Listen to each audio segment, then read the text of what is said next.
Feels like pouring rain, holding up this weight. This weight might break. This weight might break me. I stopped answering calls. Had to get more involved with finding myself. I'm two hands away from flowers at my funeral. Here lies the main. I'm two hands away from eulogies, but I don't wanna die today. It was said he's too young to be a martyr. Never got the chance to live free of the trauma. Never trusted him unless it was his father. Hope it's true what they said about karma. Cause I'm a degenerate and my meds don't work. I'm always skipping school cause Jack is on my shirt. I act up cause my liver only keeps getting so worse. And I act up cause all my friends keep taking rides in a hearse. So fuck church, I'm hurt, that burnt, need more paranoid. Don't lose faith in me, boy, I'm annoyed. I avoid and I'm sorry that I toyed with your heart. We apart, now I'm hurt and that burnt. I need more, give me more or I'll die. I'm afraid I won't survive and I tried, fuck I tried. Now I'm lying on the street, need a ride to get high. I can't stand being me, need a ride to get high. I can't stand being me. Fuck.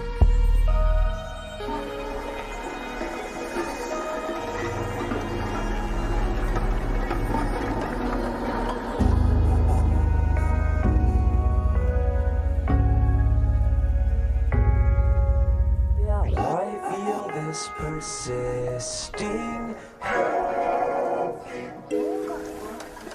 feels like pouring rain. Why must you persist? Oh, heaviness feels like pouring rain. Holding up this weight, this weight might break. This weight might break. Look, I create to distract myself from the fact that when I look at myself, I avoid eye contact. I feel like I overact, worried to death of the traits that I lack. Get rid of these flashbacks. I didn't ask to go back. Stand back and look back at all of my setbacks. So many times I have turned back to kick that, grabbed onto my drawbacks and come back to cut back. But how can a sats act like me cut back when I keep all of my drawbacks in my backpack? Like a bunch of fucking useless knick-knacks. I'm sure I'll bounce back. But for now, guess I'll just hang back. I feel this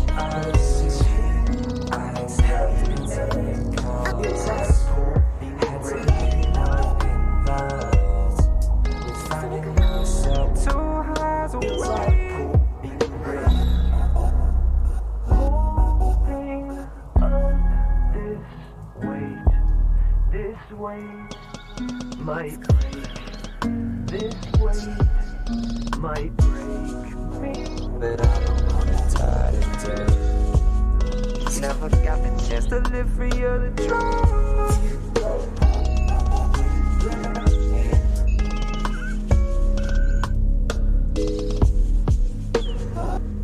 He's too young to be a martyr. Never got the chance to live free of the trauma.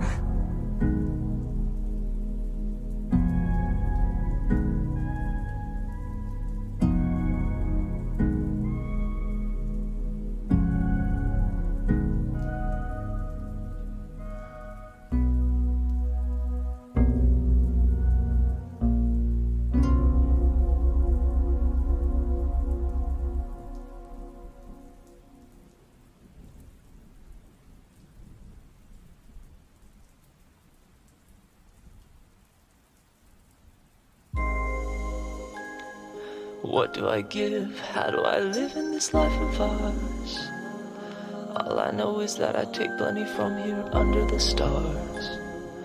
I won't revive, I won't relive. I accept what I've done and I forgive. What do I give? How do I live in this life of ours? All I know is that I take plenty from here under the stars.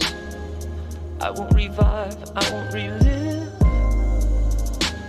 I accept what I've done and I forgive. What do I give? How do I live in this life of ours? All I know is that I take plenty from here under the stars. I won't revive, I won't relive. I accept what I've done and I forgive. Nebulous days lead me to ravenous haze.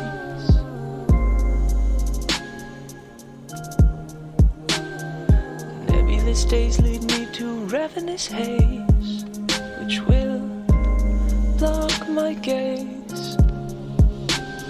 Illusory ways make feelings that don't stay. In and out they face. Is it always that? My tangible wishes are just out of reach. Nebulous days lead me to ravenous haze, which will block my gaze. Illusory ways make feelings that don't stay.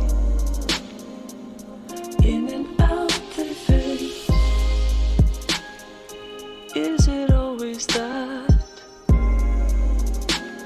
My intangible wishes are just out of reach. やれやれ退屈だと言って何も行動せず刺激を求める割には挑戦しない Feelings that don't stay. Feelings that don't stay. Feelings that don't stay.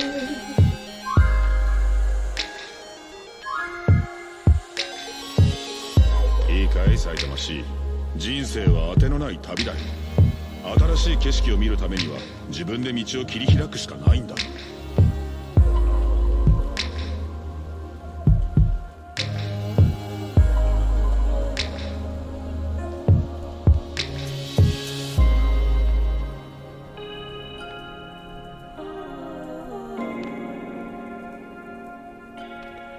Is it always that? Is it always that? My intangible wishes are just out of reach. Are just out of reach. Is it always that? Is it always that?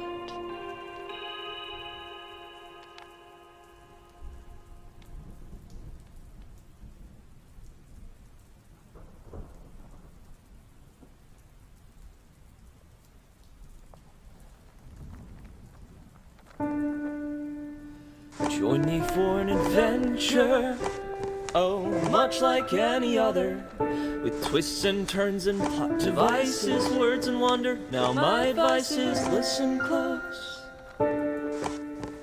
What makes this story different is the teller and the told. This one's ours and it's waiting to unfold.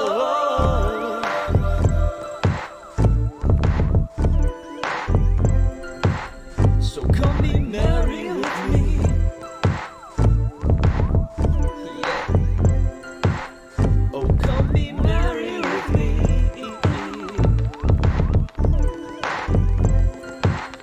Come on, be merry with me.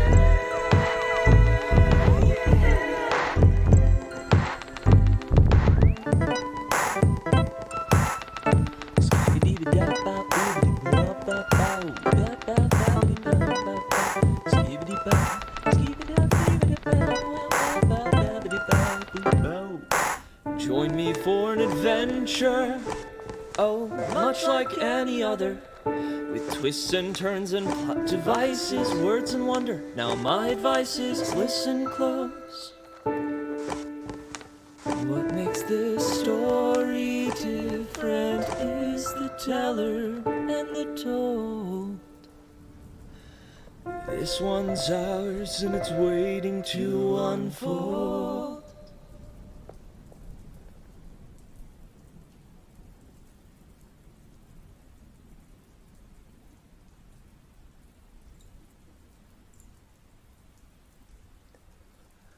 Welcome everybody. How we doing? It is a pleasure to be here. Welcome to the Mary Mitch channel. I'm going to be reading some more chapters in one of my favorite books, The Lost Hero. And yeah, it ought to be an interesting time. We're getting towards the end of the book, so these last few chapters are likely to be a wild ride and an exciting time. However, I don't know. Hopefully, it'll still make for a good bedtime story. You know, something that'll get us all in the mood for laying down on our pillows and hitting the snooze. I pray everybody has had as dandy a day as I've had a pretty darn good day. It started off rough, like I told Ava at the start there, but as it progressed, it got better and better, which is pretty rad. Really, the main issue is that I've just been having trouble with wake up, with rising in the morning.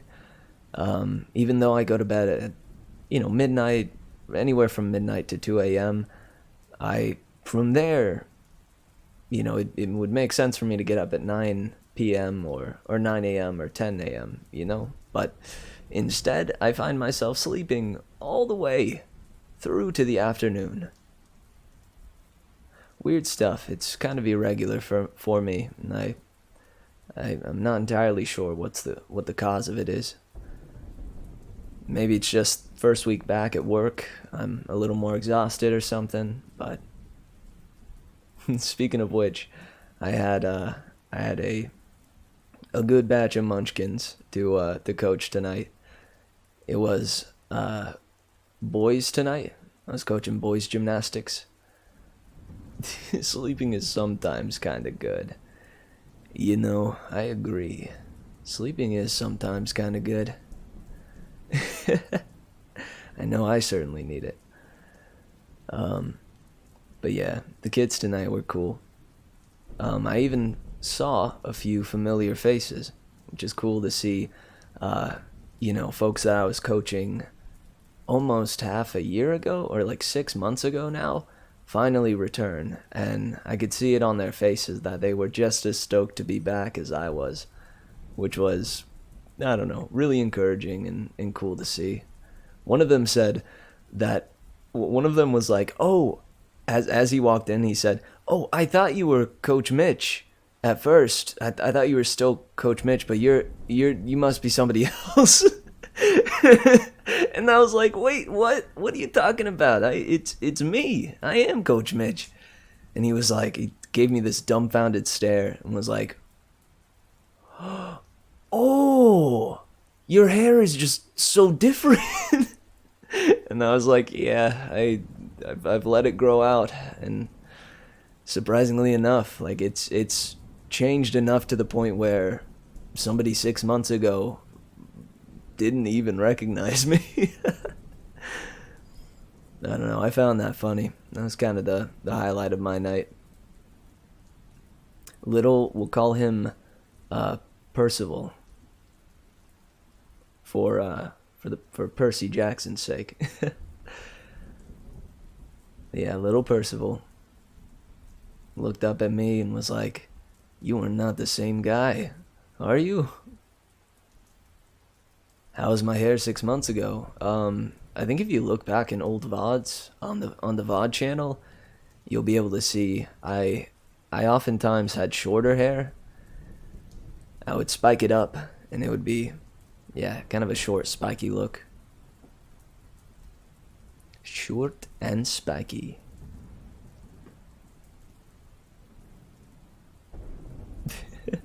Yeah, he was a little confused, but it didn't take long for me to make things clear. And it was fun. I had a better handle on the schedule as well, which is good. I know last time around I didn't make it to all the channels and whatnot. Oh, VOD channel. VOD. VOD. I forget what that even stands for. But I know VOD just means like the old stream videos. Like the archive of all the past streams. Yeah, it was kind of like rad anime hair. It's a little too short though. If I spike it up fully now, it goes full Goku. But yeah, my VOD channel. The stream archive. Man, Gil, you still there, man? If so, how you doing? Also, Ava, I'm hoping that this stream will brighten up your day. If there's anything I can do to, I don't know, make the day better, even better, let me know. I'd like to do what I can for you.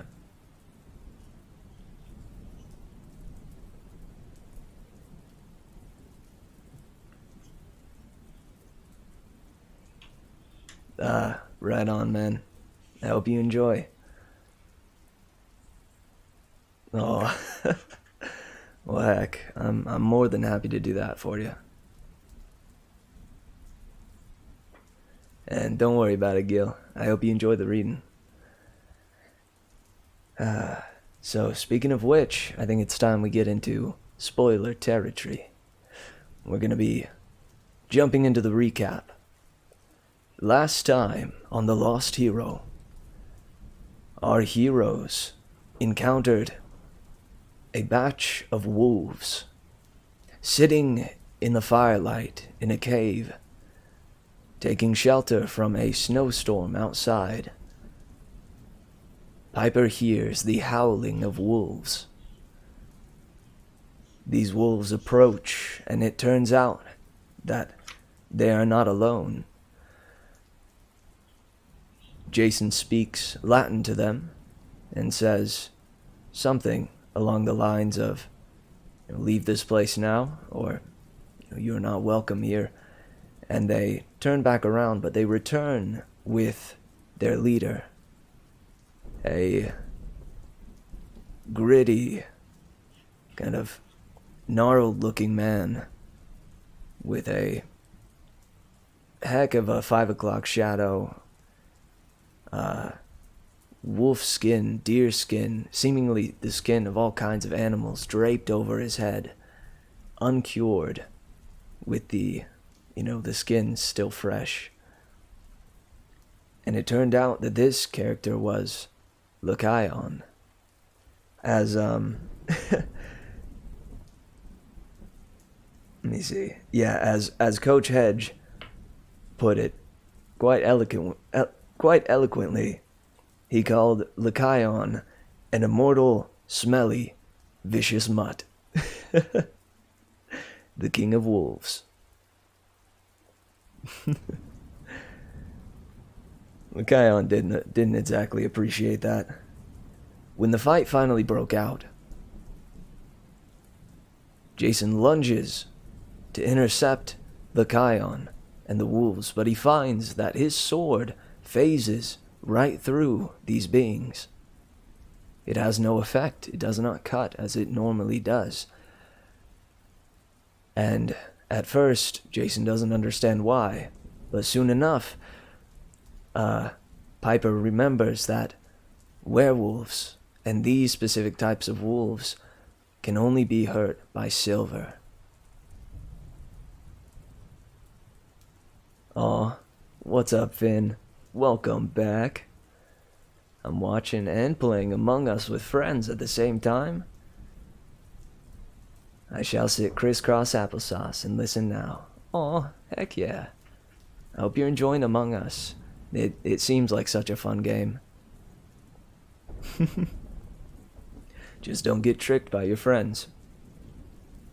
Know who's the traitor. Or if you're the traitor, get tricky. Put on your best face and see if you can outsmart your friends.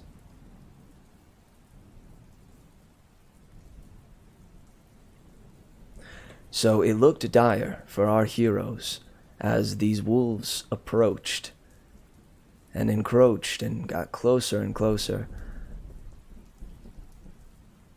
threatening to leave the child of Rome alive but tear apart all of Jason's friends, with Jason powerless to stop him.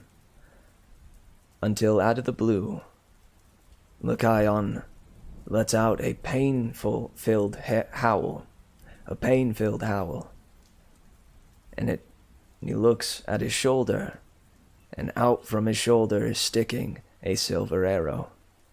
He gets hit a number of times more with the arrows, and a couple of his wolves that he brought along are obliterated by these silver arrows. And he says a silent curse. Or not a silent curse, sorry.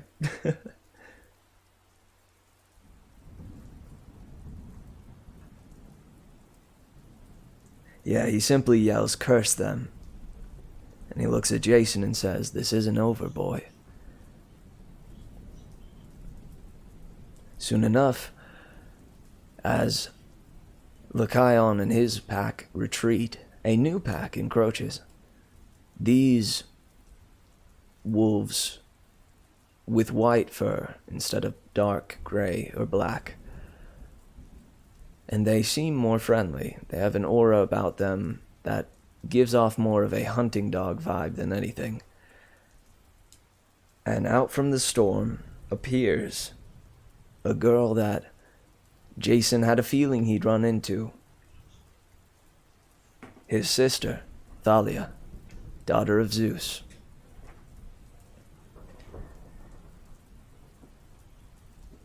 He reveals to Thalia that, "Hey, it's good to meet you. I think I'm your brother." And Thalia immediately is dumbfounded, has a look of awe on her face, and says, "They said you were dead. I'm so happy you're not." Or more specifically, she says, "My gods, she told me you were dead. Thank Artemis, it is you." So, they have a little heart-to-heart, with Jason asking Leo to come along with them, to sit with them as he and his sister catch up.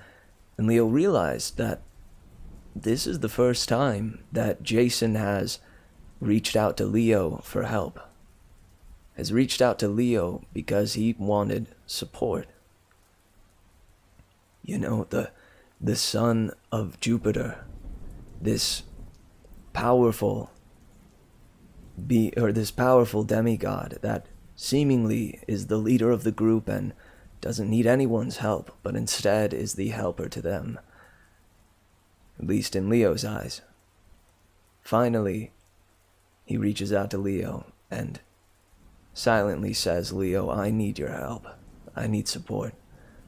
So, with Leo sitting along with them to break the ice and kind of help things move along with the conversation, Thalia and Jason have a bit of a heart-to-heart.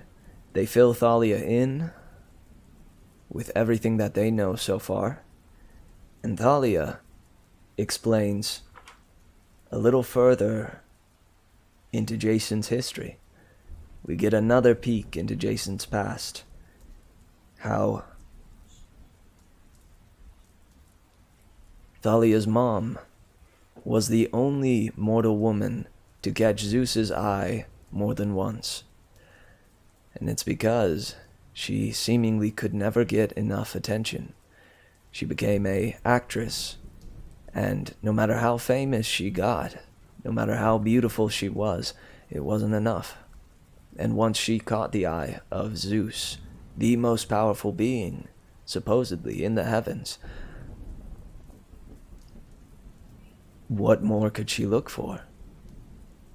She needed Zeus there because that was the ultimate admiration, and she wouldn't get anything like it from simply the mortal world. So, with their father gone, she wound up falling into, fits and depressions and all sorts of stuff.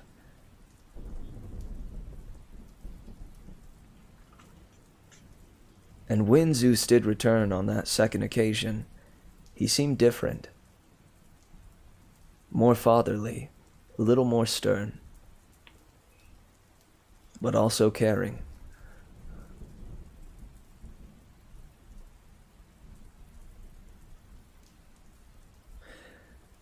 When he left for good, Mom got more and more unstable, said Thalia.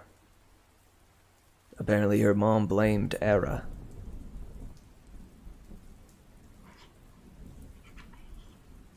And she thought that Hera would come for these two demigod children, Jason and Thalia. Jason was actually named Jason because of Hera. Zeus, or Jupiter rather, convinced her that we ought to name this child Jason to appease Hera and to make sure she doesn't flip out. Because Hera is partial to the name Jason.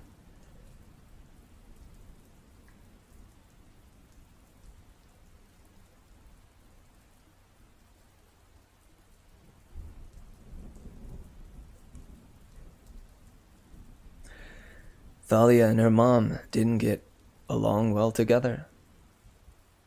And the only reason why Thalia stuck around was for her baby brother. But on that fateful day when he and her mom took them on a little vacation, or a field trip rather,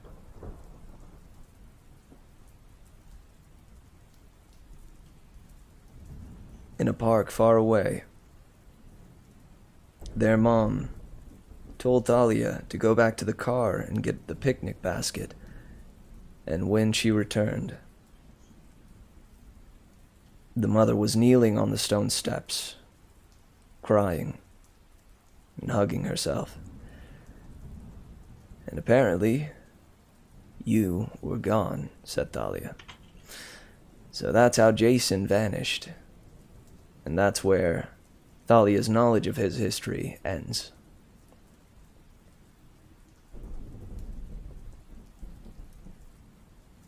This was obviously a lot for Jason to take all at once. But in truth, I think Jason feels it was just good to see his sister and to finally meet this girl that he wasn't sure, that he didn't even know he had before going to Camp Half-Blood.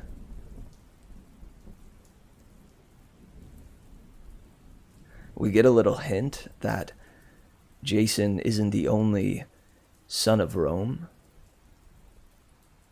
When Leo blurts out he wasn't alone, we've heard about others like him. The Cyclops, speaking of a child of Mercury who spoke Latin, who came through, and the torn-up purple shirt that Jason initially awoke in at Medea's convenience store, or Medea's department store. Sadly, they weren't able to talk for too terribly long. They had to get going, because Thalia couldn't lose the trail of Lycaon. She had been given the order from Artemis herself to track this one down, to track down the King of the Wolves and put a stop to him.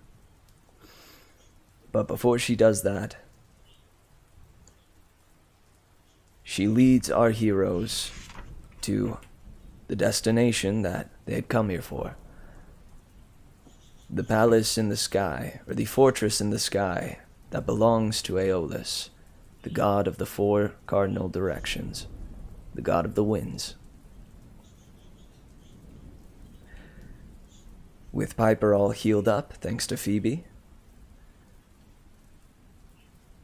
Thalia and the whole gang, go and find the bridge up to this floating fortress. The bridge seemingly is simply made out of atmosphere, winds and very thin ice. But when they stepped upon it, they were able to cross with seemingly no issue. The first ones going being, what was it? I think Piper and Coach Hedge. But as Jason, Thalia, and Leo started to cross, Leo had an epiphany. Which wound up leading him to collapse the bridge, because apparently excitement along with anger or sadness can cause his fire aspect to become uncontrollable.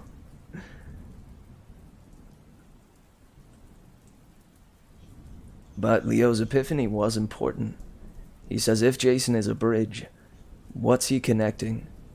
Maybe two different places that normally don't get along. And he got this idea from the fact that Aeolus's fortress doesn't like to be tethered to the ground.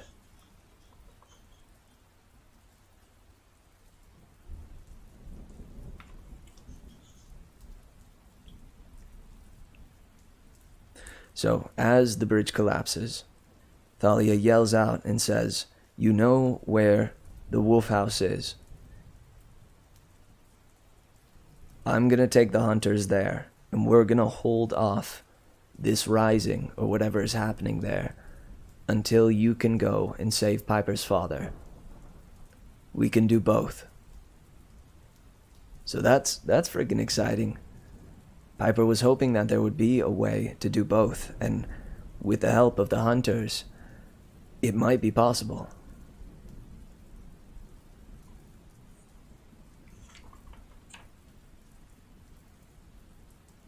So, with his sister yet again lost after Jess being found, they go into this fortress, into Aeolus's palace, and meet a friendly aura named, I believe it was Melly, a friendly aura named Melly, who is not a ghost, mind you. Melly takes them through the palace. They see a few harpies and, a couple of other things. But eventually they come to a door that seems to be almost like an airlock, with a green light blinking. And Melly says, "We have a few minutes before he starts. He probably won't kill you if we go in now. Come along." And so, we pick up with our heroes going to meet Aeolus. Let's see if they can convince him to actually help. We will see.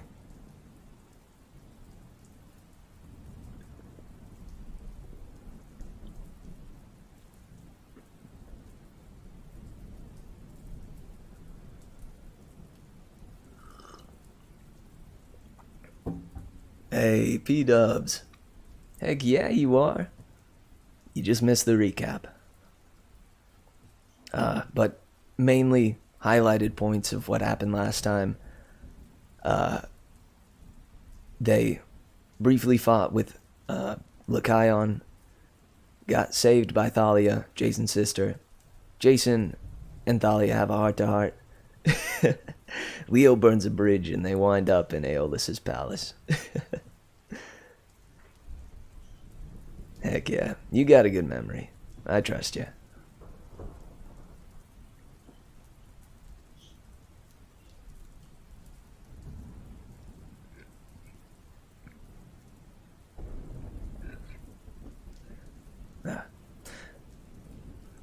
Okay, well guys, settle in, get comfy, get cozy, and get ready for a bedtime story.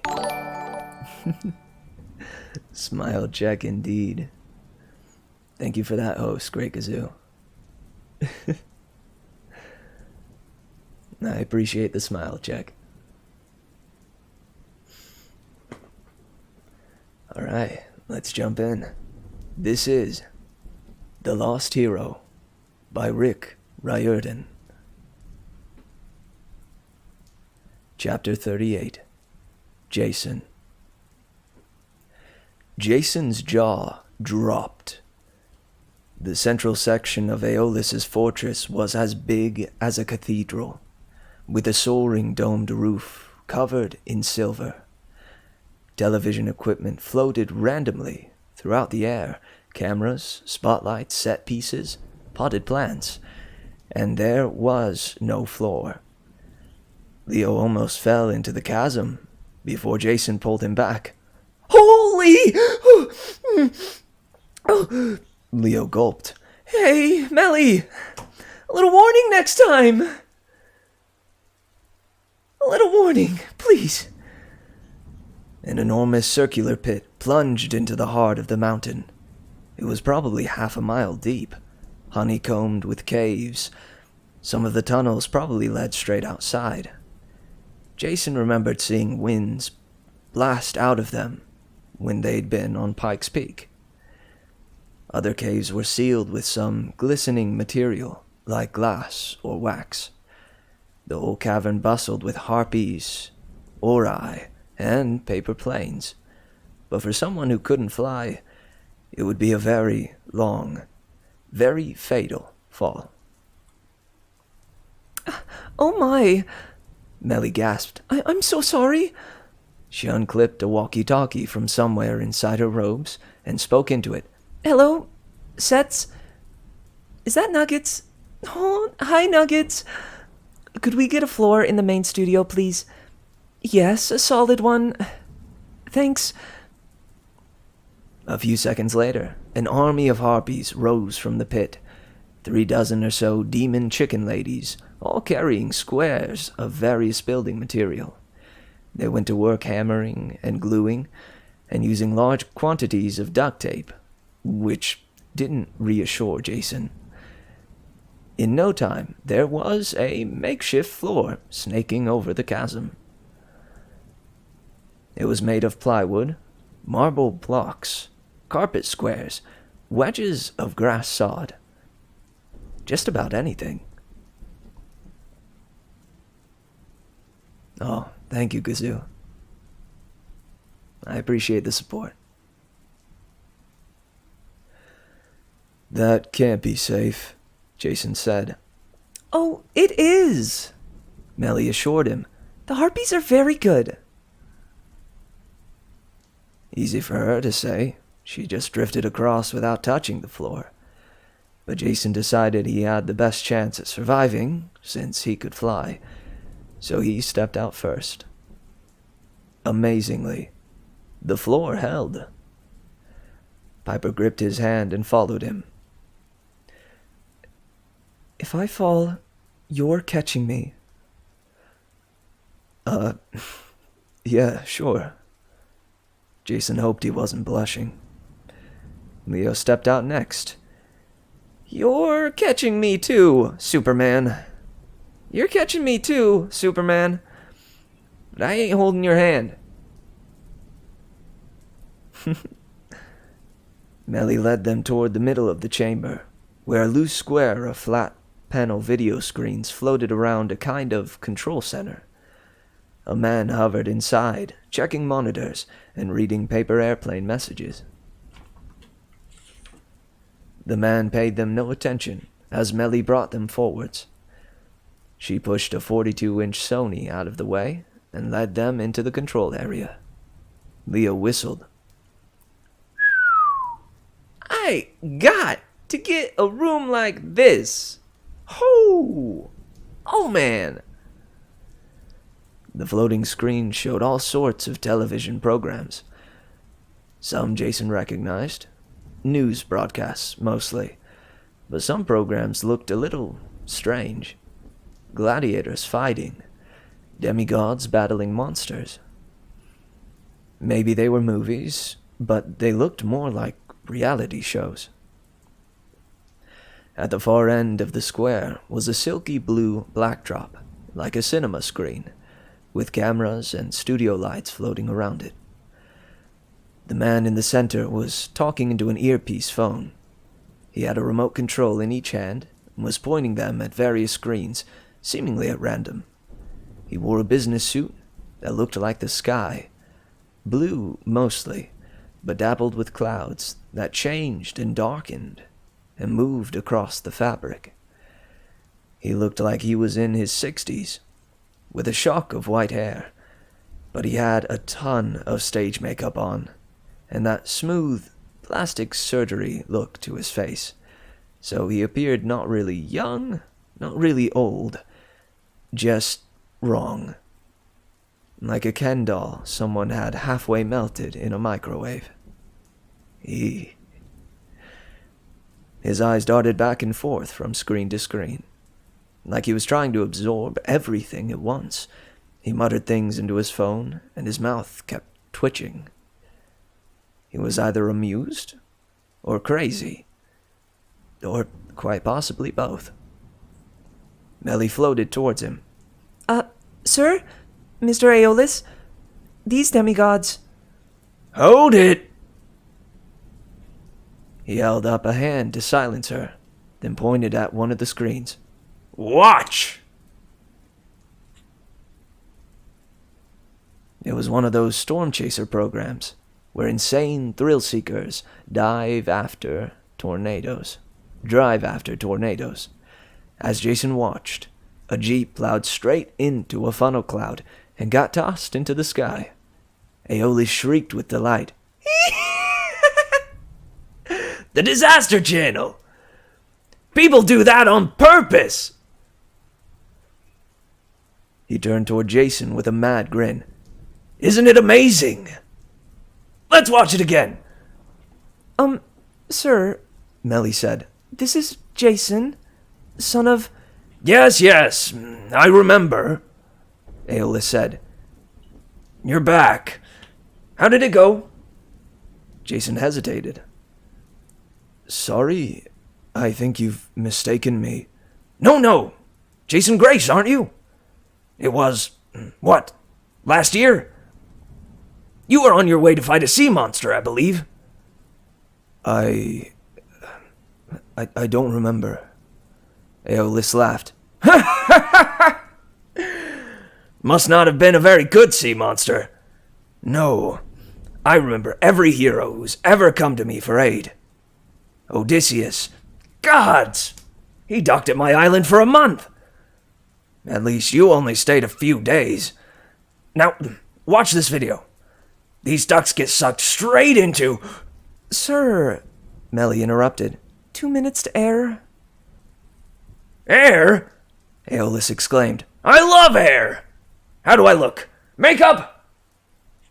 Immediately, a small tornado of brushes, blotters, and cotton balls descended on Aeolus.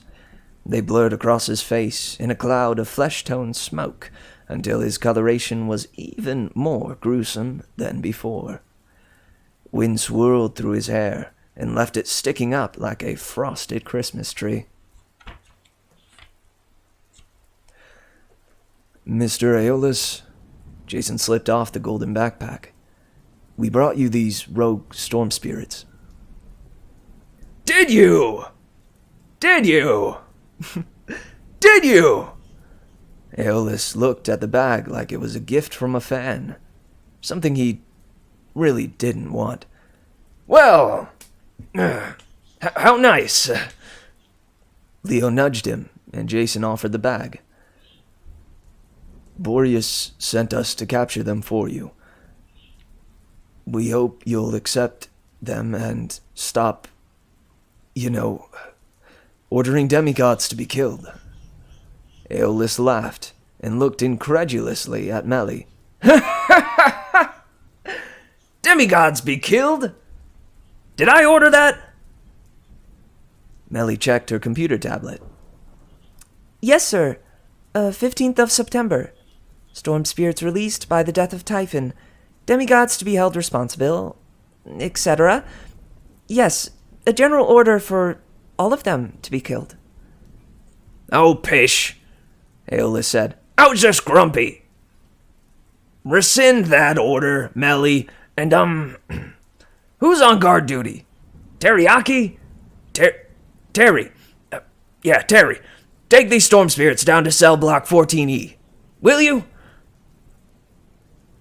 A harpy swooped out of nowhere, snatched the golden bag, and spiraled into the abyss. Aeolus grinned at Jason. Now, sorry about that whole kill-on-sight business. But gods, I really was mad, wasn't I? His face suddenly darkened, and his suit did the same, the lapels flashing with lightning. I remember now. Almost seemed like a voice was telling me to give that order. A little cold tingle on the back of my neck.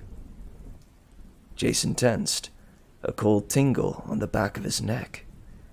Why did that sound so familiar? A, voice in your head, sir? Yes. How odd. Melly, should we kill them?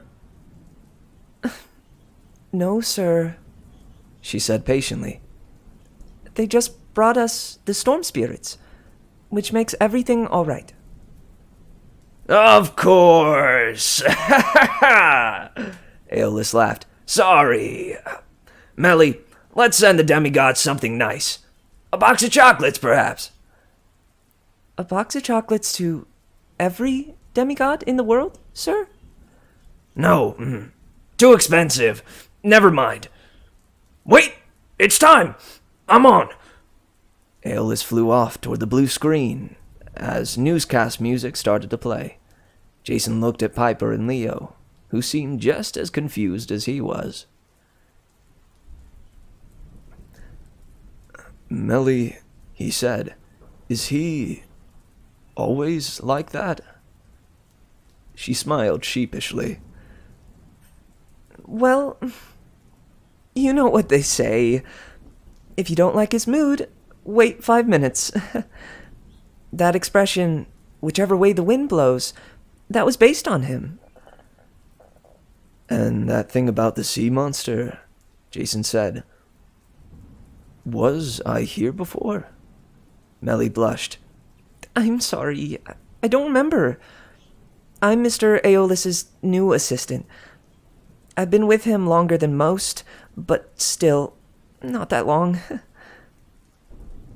How long do his assistants usually last? Piper asked. Melly thought for a moment. I've been doing this for 12 hours? A voice blared from floating speakers. And now, weather every 12 minutes. Here's your forecast for Olympian weather. The OW, channel Aeolus. Ha ha, ha ha.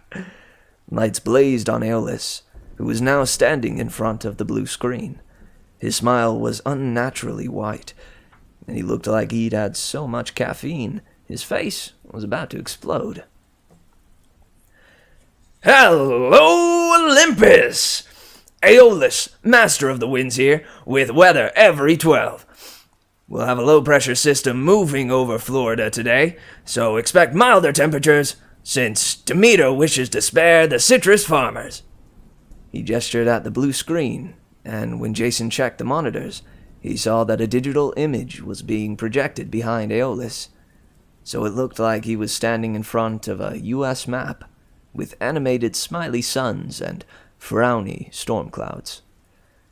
Along the east seaboard. Oh, hold on. He tapped his earpiece. Sorry, folks. Poseidon is angry with Miami today.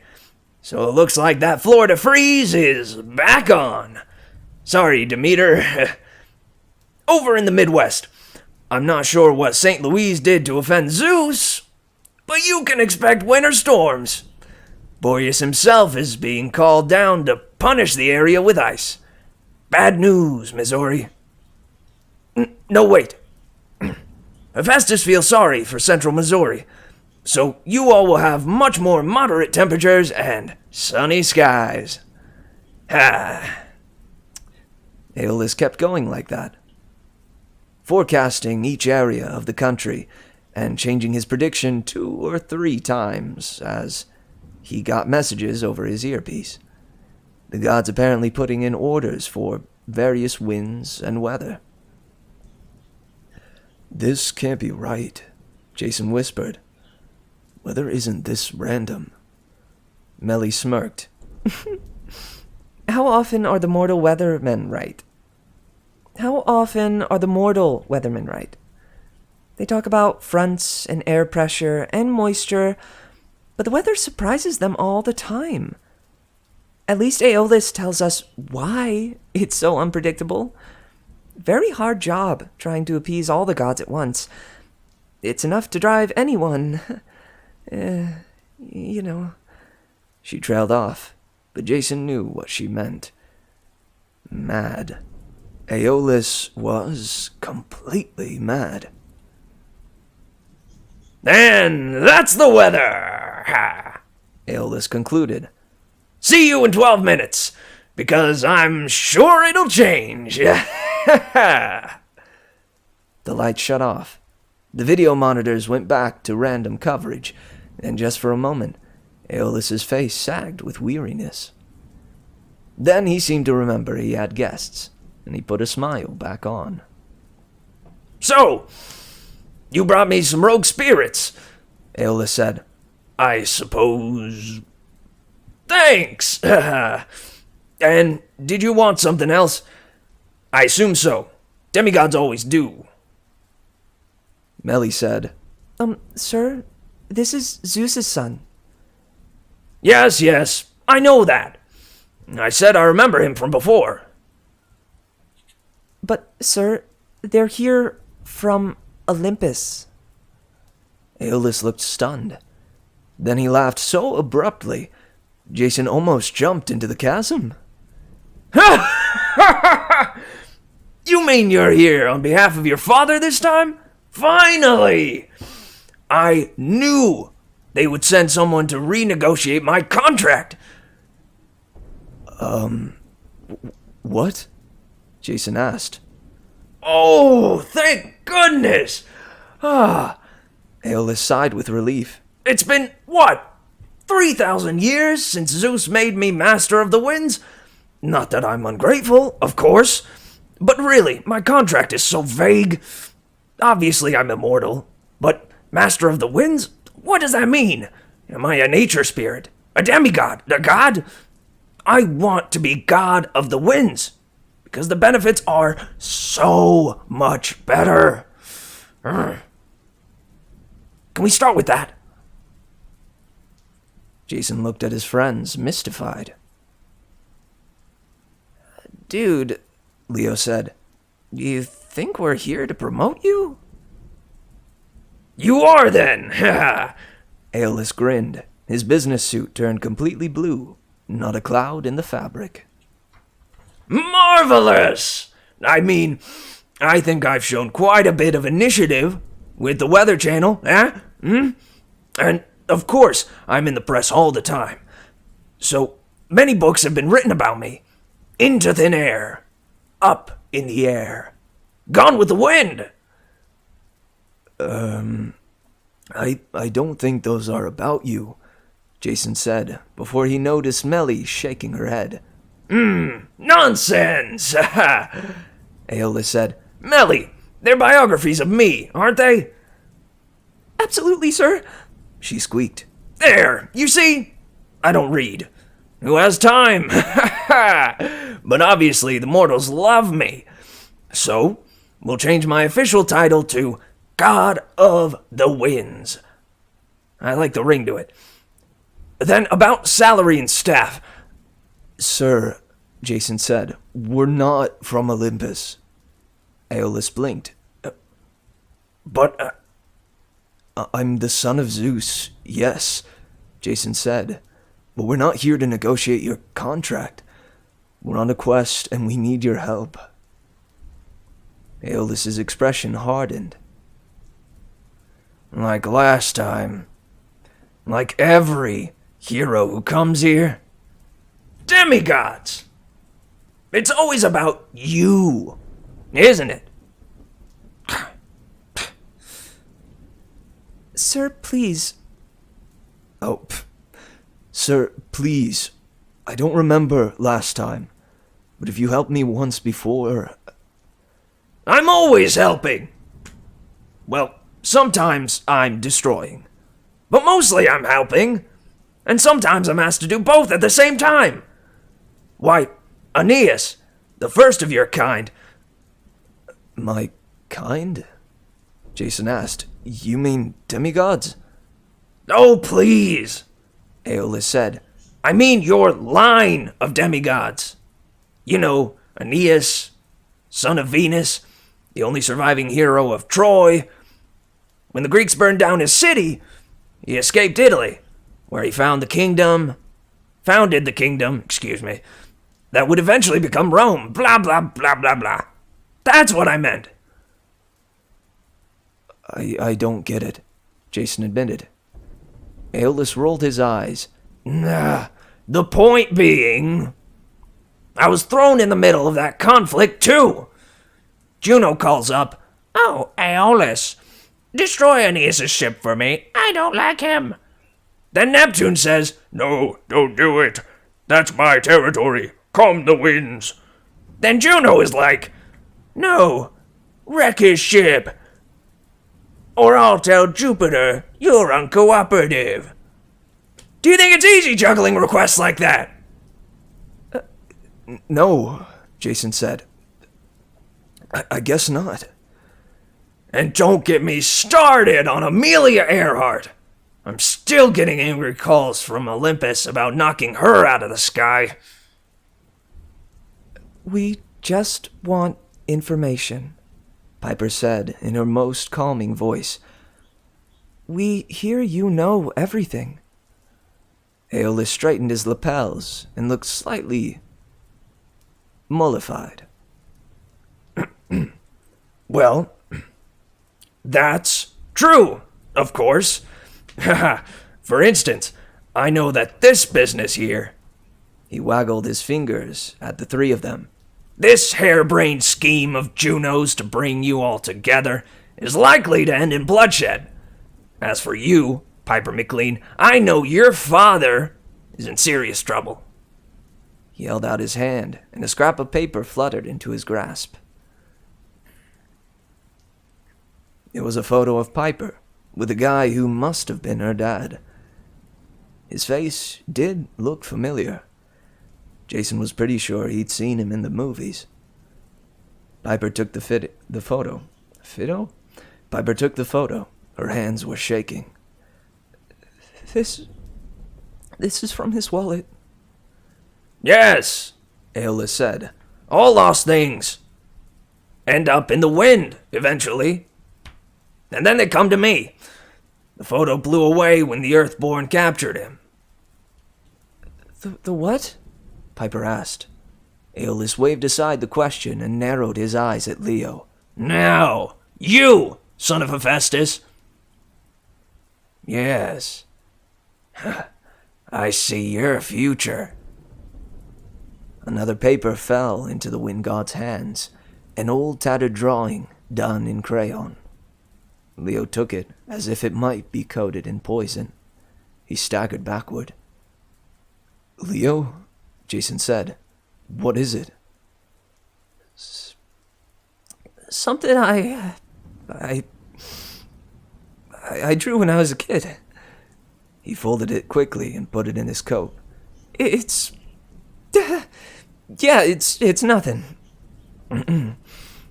Aeolus laughed. Really? Just the key to your success? Huh. Now, where were we? Ah, yes. You wanted information. Are you sure about that? Sometimes information can be dangerous. He smiled at Jason like he was issuing a challenge. Behind him, Melly shook her head in warning. Yeah, Jason said. We need to find the lair of Enceladus. Enceladus. Aeolus's smile melted. The giant? Why would you want to go there? He's horrible. He doesn't even watch my program. Piper held up the photo. Aeolus, he's got my father. We need to rescue him and find out where Era is being held captive. Now, that's impossible, Aeolus said. Even I can't see that. And believe me, I've tried. Huh. There's a veil of magic over Era's location. Very strong. Impossible to locate. She's at a place called the Wolf House, Jason said. Hold on! Aeolus put a hand to his forehead and closed his eyes. I'm getting something. Yeah! She's at a place called the Wolf House. Sadly, I don't know where that is. Enceladus does. Piper insisted. If you help us find him, we could get the location to the goddess. Yeah, Leo said, catching on. And if we save her, she'd be really grateful to you. And Zeus might promote you, Jason finished. Aeolus's eyebrows crept up. A promotion. And all you want from me is the giant's location? Well, if you could get us there too, Jason amended, that would be great. Melly clapped her hands in excitement. Oh, he could do that. He often sends helpful winds. Melly, quiet! Aeolus snapped. I have half a mind to fire you for letting these people in under false pretenses. Her face paled. Yes, sir. Sorry, sir. It wasn't her fault, Jason said. But about that help. Aeolus tilted his head as if thinking. Then Jason realized the Wind Lord was listening to voices in his earpiece. Well, Zeus approves.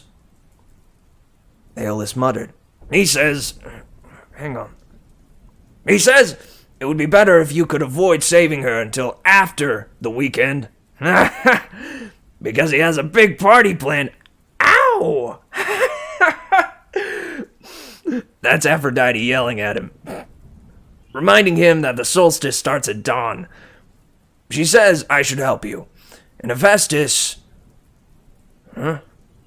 Yeah. Very rare they agree on anything. Now, hold on. Jason smiled at his friends. Finally, they were having some good luck. Their godly parents were standing up for them. Back toward the entrance, Jason heard a loud belch. Coach Hedge waddled in from the lobby, grass all over his face. Melly saw him coming across the makeshift floor and caught her breath. Who is that? Who is that? Jason stifled a cough. That's just Coach Hedge. Gleason Hedge. He's our Jason wasn't sure what to call him. Teacher? Friend? Problem? Our guide. He's so goatly, Melly murmured. Behind her, Piper poofed out her cheeks, pretending to vomit. What's up, guys? Hedge trotted over. Wow, nice place. Oh, sod squares. Coach, you just ate, Jason said. We're using the sod as a floor. Never mind. This is, Melly. An aura. Hedge smiled winningly. Beautiful as a summer breeze. Melly blushed. And Aeolus here was just about to help us, Jason said. Yes, The Windlord muttered. it seems so. You'll find Enceladus on Mount Diablo. Devil Mountain? Leo asked. That doesn't sound good. I remember that place, Piper said. I went there once with my dad. It's just east of San Francisco Bay. The Bay Area again? Coach Hedge shook his head. Not good. Not good at all. Now, Aeolus began to smile. as to getting you there. His face went slack. He bent over and tapped his earpiece as if it were malfunctioning. When he straightened again, his eyes were wild. Despite the makeup, he looked like the old man. He looked like an old man. An old, very frightened man. She hasn't spoken to me for centuries. I can't. Yes, I understand. Okay. He swallowed, regarding Jason as if he had suddenly turned into a giant cockroach. I'm sorry, son of Jupiter. New orders. You all have to die. Haha.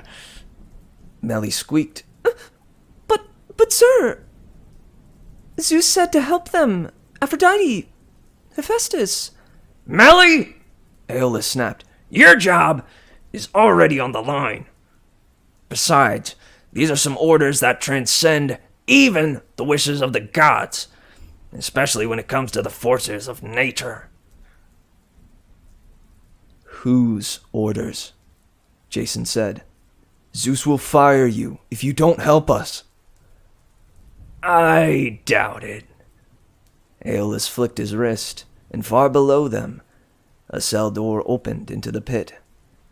Jason could hear storm spirits screaming out of it, spiraling up towards them, howling for blood.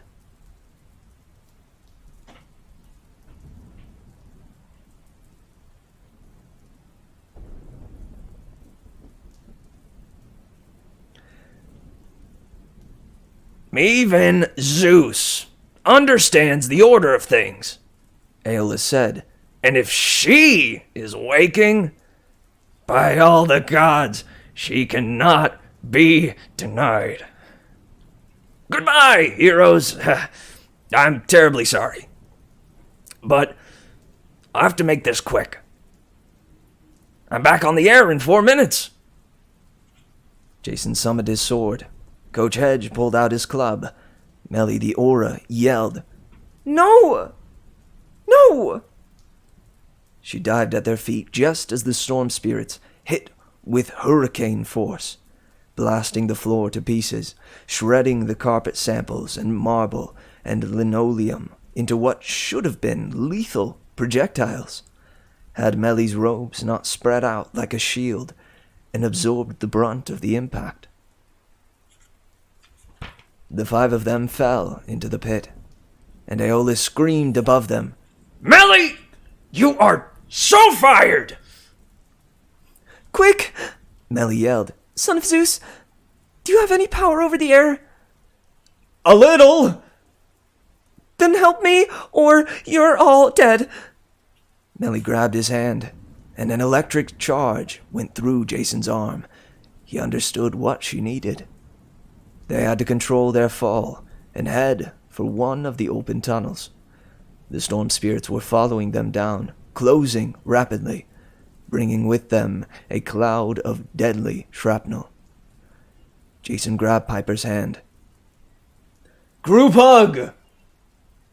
Hedge, Leo, and Piper tried to huddle together, hanging onto Jason and Melly as they fell. This is not good! Leo yelled. Bring it on, gas bags! Hedge yelled up at the storm spirits. I'll pulverize you! He's magnificent. Melly sighed. Concentrate, Jason prompted. Right, They channeled the wind, so their fall became more of a tumble into the nearest open chute. Still, they slammed into the tunnel at painful speed and went rolling over each other down a steep vent that was not designed for people. There was no way they could stop. Melly's robes billowed around her. Jason and the others clung to her desperately. They began to slow down, but the storm spirits were screaming into the tunnel behind them. Can't hold long. Melly warned. Stay together. When the wind hits. You're doing great, Melly, Hedge said. My own mama was an aura, you know. She could have... she couldn't have done better herself. Iris message me? Melly pleaded. Hedge winked. Could you guys plan your date later? Piper screamed. Look! Behind them, the tunnel was turning dark. Jason could feel his ears pop as the pressure built. Can't hold them, Melly warned. but I'll try to shield you. Do you want more favor? Thanks, Melly, Jason said. I hope you get a new job. She smiled, and then dissolved, wrapping them in a warm, gentle breeze. Then the real winds hit, shooting them into the sky so fast, Jason blacked out.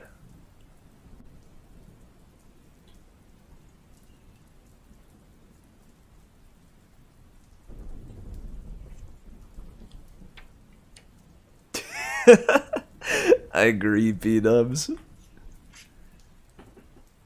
My own mother was an aura. She couldn't have done better herself. Dude, Melly is adorable. I also love how Aeolus is just like, oh, never mind. I gotta kill you.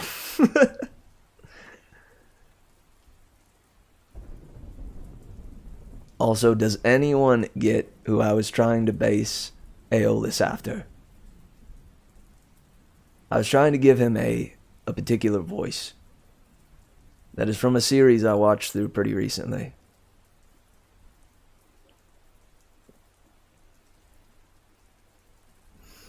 Also, shoot, let me catch up a little bit with the chat. The gods seem very moody, but every 5 seconds it changes, so 12 minutes sounds about right.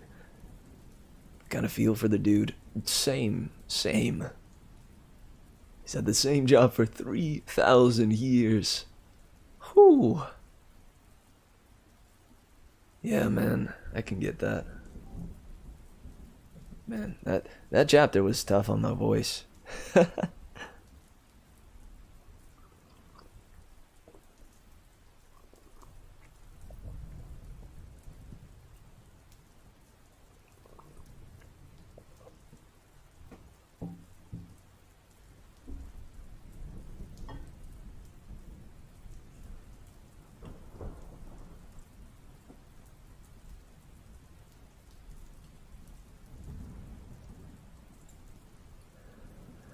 Whew, alright.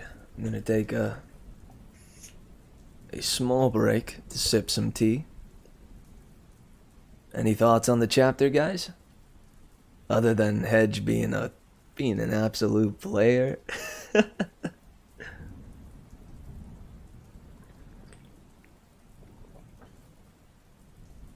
You guys have an idea of where that last order came from, right?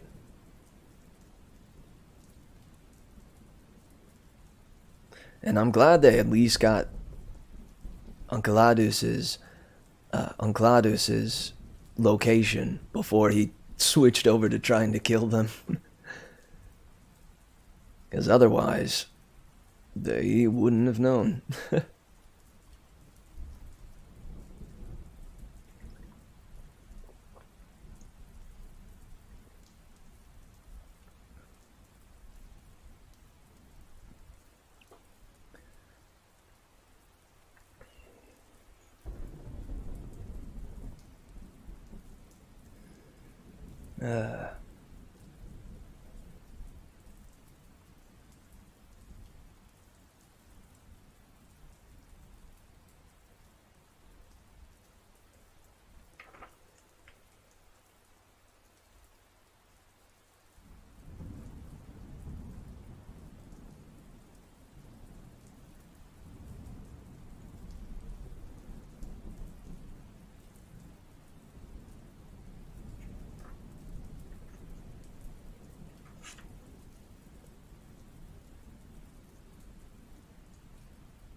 Well, alright. Let's go ahead and move on to the next chapter.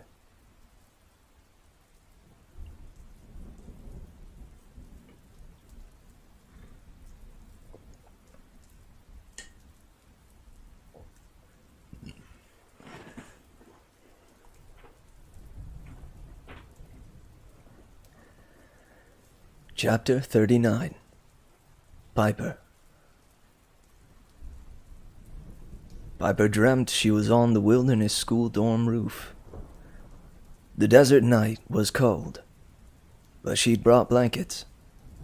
And with Jason next to her, she didn't need any more warmth. The air smelled of sage and burning mesquite. On the horizon, the spring mountains loomed like jagged black teeth, the dim glow of Las Vegas behind them. The stars were so bright, Piper had been afraid they wouldn't be able to see the meteor shower. She didn't want Jason to think she'd dragged him up here on false pretenses, even though her pretenses had been totally false. But the meteors did not disappoint. One streaked across the sky almost every minute. A line of white, yellow, or blue fire. Piper was sure her grandpa Tom would have some Cherokee myth to explain them, but at the moment, she was busy creating her own story. Jason took her hand, finally, and pointed as two meteors skipped across the atmosphere and formed a cross. "Wow," he said. "I can't believe Leo didn't want to see this." Actually, I didn't invite him. Piper said casually. Jason smiled. "Oh yeah?" Mm-hmm. You ever feel like 3 would be a crowd? "Yeah," Jason admitted. "Like right now. You know how much trouble we'd get in if we got caught up here?" Oh, I'd make something up, Piper said. "I can be very persuasive." "So, you want to dance or what?" He laughed. His eyes were amazing, and his smile was even better in the starlight. "With no music, at night, on a rooftop, sounds dangerous." I'm a dangerous girl. I'm a dangerous girl. That I can believe. He stood and offered her his hand. They slow danced a few steps, but it quickly turned into a kiss.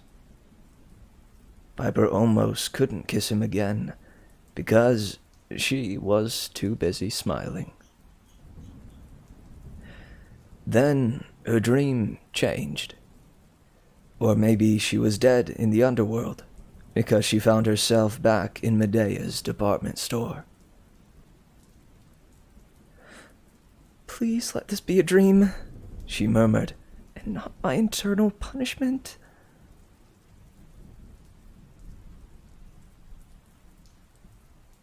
No, dear, said a woman's honey-sweet voice.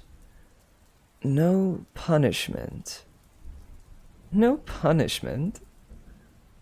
Piper turned, afraid she'd see Medea. But a different woman stood next to her, browsing through the 50% off rack. The woman was gorgeous. Shoulder-length hair, a graceful neck, perfect features, and an amazing figure, tucked into jeans and a snowy white top. Piper had seen her share of actresses. Most of her dad's dates were knockout beautiful. But this lady was different. She was elegant without trying, fashionable without effort, stunning without makeup. After seeing Aeolus with his silly facelifts and cosmetics, Piper thought this woman looked even more astonishing. There was nothing artificial about her.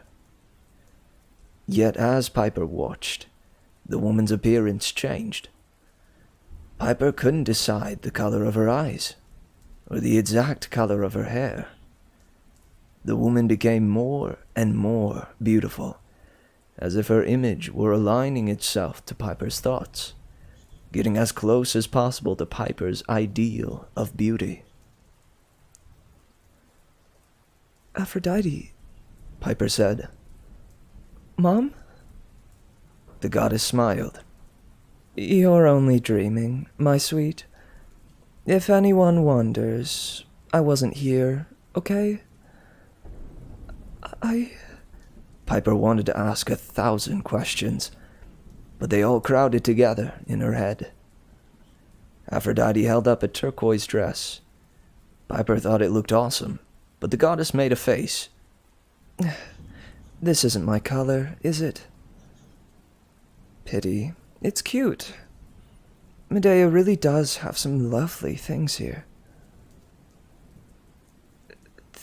This building exploded, Piper stammered. I saw it. Yes, Aphrodite agreed. I suppose that's why everything's on sale. Just a memory, no.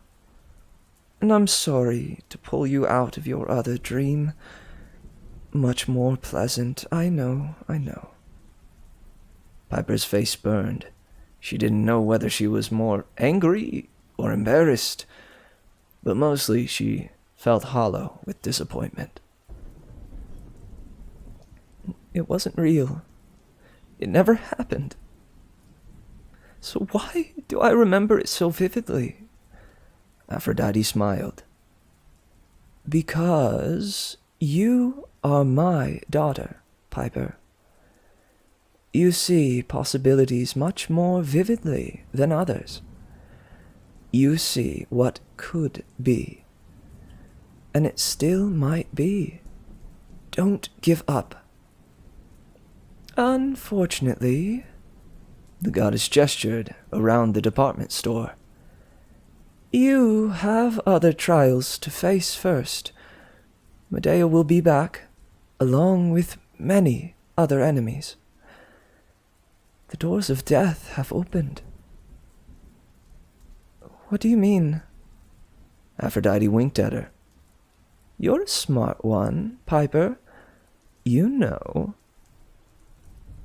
A cold feeling settled over her. The sleeping woman. The one Medea and Midas called their patron. She's managed to open a new entrance from the underworld. She's letting the dead escape back into the world. And not just any dead. The worst, most powerful, the ones most likely to hate the gods. The monsters are coming back from Tartarus the same way, Piper guessed. That's why they don't stay disintegrated. Yes, their patron, as you call her, has a special relationship with Tartarus. The spirit of the pit. Aphrodite held up a gold sequin top. No. This would make me look ridiculous. Piper laughed uneasily. You can't look anything but perfect. You're sweet, Aphrodite said, but beauty is about finding the right fit, and most natural fit. To be perfect, you have to feel perfect about yourself. Avoid trying to be something you're not. For a goddess, that's especially hard. We can change so easily. My dad thought you were perfect. Piper's voice quavered. He never got over you. Aphrodite's gaze became distant. Yes, Tristan. Oh, he was amazing. So gentle and kind, funny and handsome. Yet he had so much sadness inside. Could we please not talk about him in the past tense? I'm sorry, dear. I didn't want to leave your father. Of course. It's always so hard. But it was for the best. If he had realized who I actually was... Wait. He didn't know you were a goddess? Of course not. Of course not. Aphrodite sounded offended. I wouldn't do that to him. For most mortals, that's simply too hard to accept. It can ruin their lives. Ask your friend Jason. Lovely boy, by the way. His poor mother was destroyed when she found out she'd fallen in love with Zeus. No, it was much better Tristan believed that I was a mortal woman who left him without explanation. Better a bittersweet memory than an immortal, unattainable goddess. Which brings me to an important matter. She opened her hand and showed Piper a glowing glass vial of pink liquid. This is one of Medea's kinder mixtures. It erases only recent memories. When you save your father, if you can save him, you should give him this. Piper couldn't believe what she was hearing. You want me to dope my dad? You want me to make him forget what he's been through? Aphrodite held up the vial. The liquid cast a pink glow over her face. Your father acts confident, Piper, but he walks a fine line between two worlds. He's worked his whole life to deny the old stories about gods and spirits, yet he fears those stories might be real. He fears that he's shut off an important part of himself, and someday it will destroy him. Now he's been captured by a giant. He's living a nightmare. Even if he survives, if he has to spend the rest of his life with those memories, knowing that gods and spirits walk the earth, it will shatter him. That's what the enemy hopes for. She will break him, and thus break your spirit. Piper wanted to shout that Aphrodite was wrong. Her dad was the strongest person she knew. Piper would never take his memories away, the way Era had taken Jason's. But somehow, she couldn't stay angry with Aphrodite. She remembered what her dad had said months ago at the beach at Big Sur. If I really believed in ghost country, or animal spirits, or Greek gods, I don't think I could sleep at night. I'd always be looking for somebody to blame.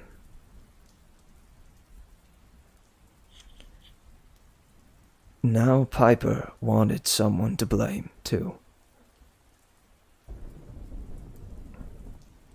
Who is she? Piper demanded. The one controlling the giants. Aphrodite pursed her lips. She moved to the next rack, which held battered armor and ripped togas. But Aphrodite looked through them as if they were designer outfits. You have a strong will, she mused. I'm never given much credit among the gods. My children are laughed at. They're dismissed as conceited and shallow. Some of them are. Aphrodite laughed. Granted. Perhaps I'm conceited and shallow, too. Sometimes. A girl has to indulge. Oh, this is nice. She picked up a burned and stained bronze breastplate and held it up for Piper to see. No? No, Piper said. Are you going to answer my question? Patience, my sweet, the goddess said. My point is that love is the most powerful motivator in the world. It spurs mortals to greatness. Their noblest, bravest acts are done for love. Piper pulled out her dagger and studied its reflective blade. Like Helen, starting the Trojan War. Ah, Catoptris. Aphrodite smiled. I'm glad you found it. I get so much flack for that war, but honestly, Paris and Helen were a cute couple. And the heroes of that war are immortal now. At least in the memories of men. Love is powerful, Piper. It can bring even the gods to their knees. I told this to my son Aeneas when he escaped from Troy. He thought he had failed. He thought he was a loser. But he traveled to Italy and became the forebearer to Rome. Exactly. You see, Piper, my children can be quite powerful. You can be quite powerful.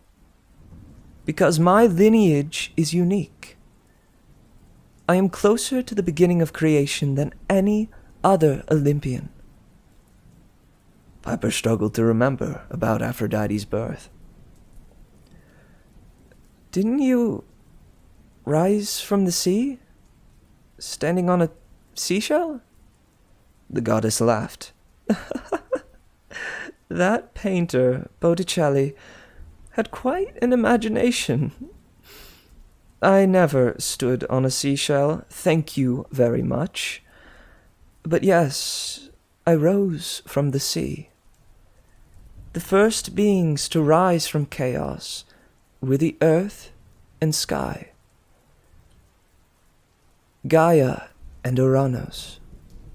When their son, the Titan Kronos, killed Uranos by chopping him to pieces with a scythe. Piper remembered. Aphrodite wrinkled her nose. Yes, the pieces of Uranos fell into the sea. His immortal essence created sea foam, and from that foam you were born. I remember now.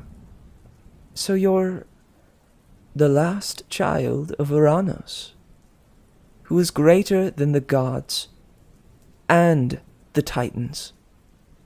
So, in a strange way, I'm the eldest Olympian god. As I said, love is a powerful force, and you, my daughter, are much more than a pretty face.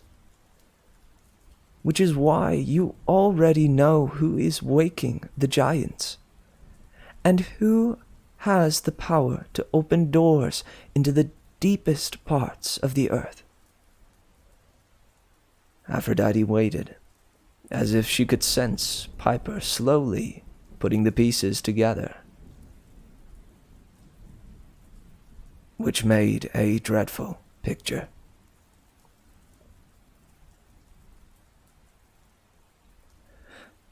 Gaia, Piper said. The earth itself. That's our enemy. She hoped Aphrodite would say no, but the goddess kept her eyes on the rack of tattered armor. She has slumbered for eons, but she is slowly waking.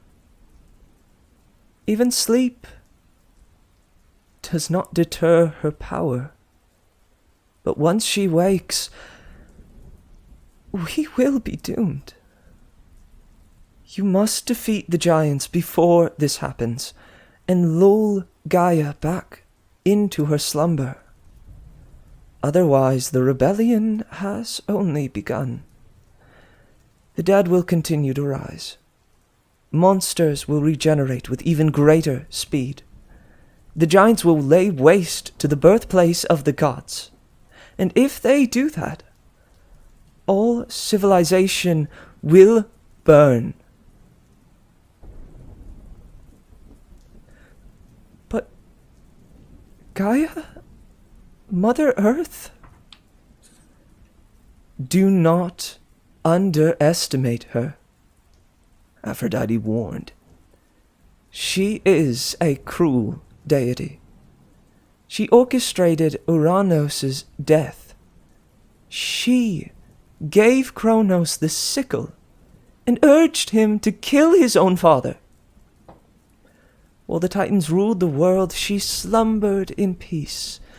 But when the gods overthrew them, Gaia woke again in all her anger and gave birth to a new race, the Giants, to destroy Olympus once and for all.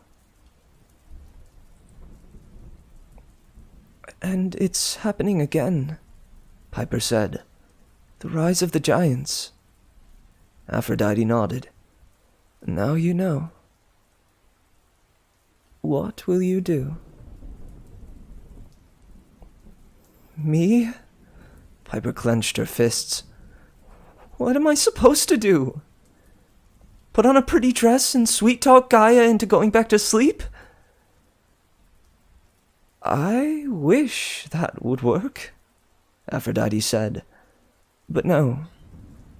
You will have to find your own strengths and fight for what you love.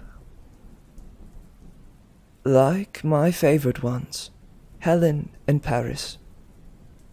Like my son, Aeneas. Helen and Paris died, Piper said. and Aeneas became a hero. The goddess countered. The first great hero of Rome. The result will depend on you, Piper. But I will tell you this. The 7 greatest demigods must be gathered to defeat the giants, and that effort will not succeed without you. When the 2 sides meet, you will be the mediator. You will determine whether there is friendship or bloodshed. What 2 sides? Piper's vision began to dim. You must wake soon, my child, said the goddess. I do not always agree with Hera, but she's taken a bold risk. And I agree, it must be done. Zeus has kept the 2 sides apart for too long. Only together will you have the power to save Olympus. Now, wake, and I hope you like the clothes I picked out. What clothes? Piper demanded, but the dream faded to black.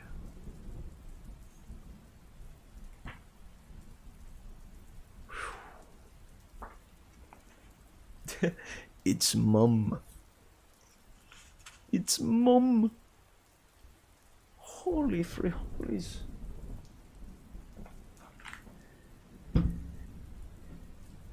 It do be Mum. Dang, that was a good chapter.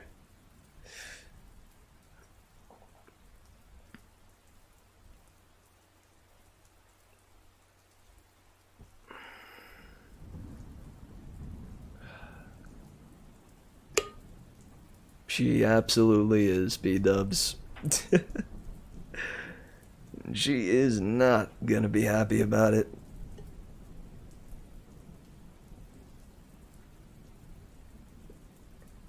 Even though it is a blessing, technically.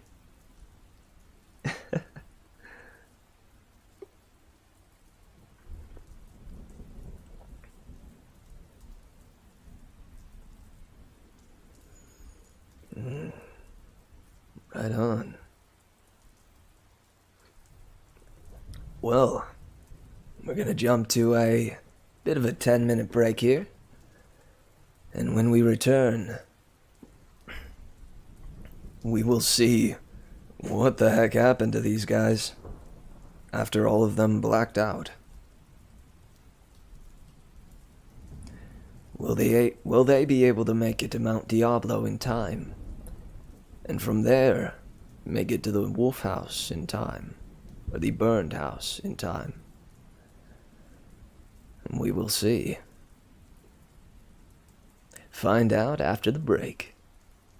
Pachow. Alright, guys. Hope you enjoy the music as always. And, remember to stand up during the break and stretch out, unless you're laying down to try to sleep. I'll give you a pass if you're doing that. But getting up and stretching, if you're just sitting at the desk, is good. And I plan to do the same. Much love, guys, and I'll be seeing you in about 10 minutes. Don't go nowhere. Be right back. Wait, be right back. Yeah.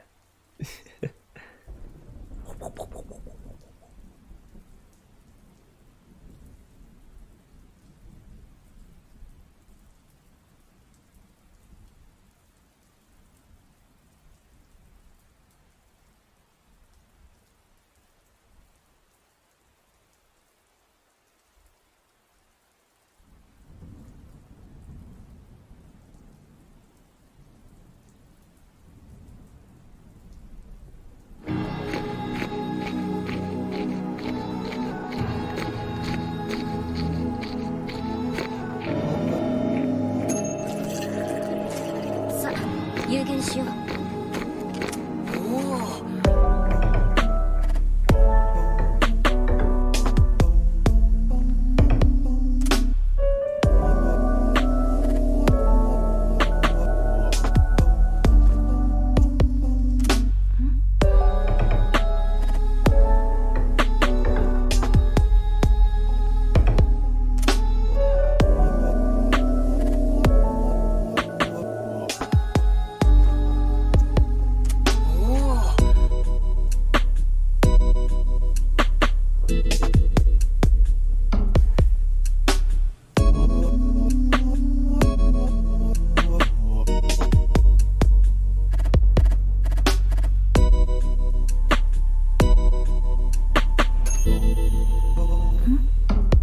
いただきます。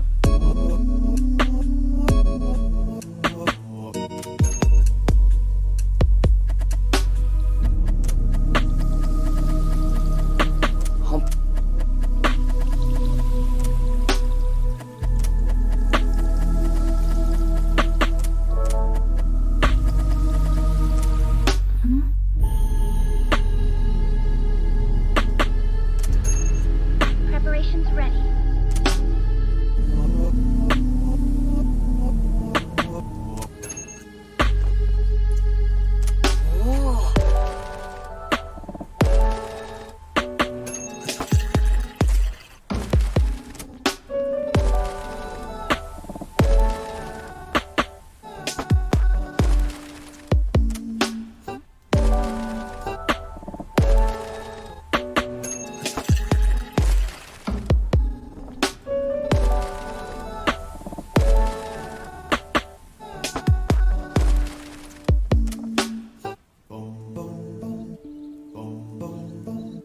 さあ、有言しよう。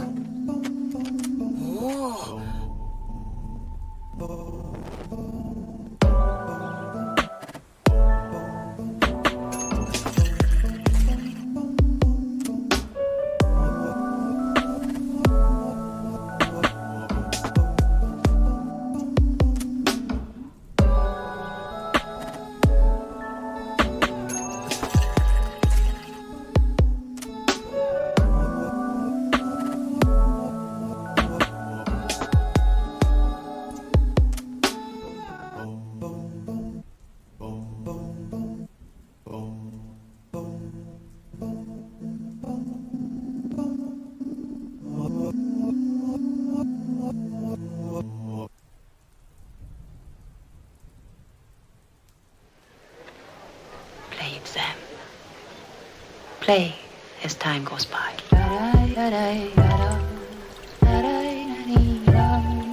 What the fuck have you done lately?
Play exam. Play as time goes by.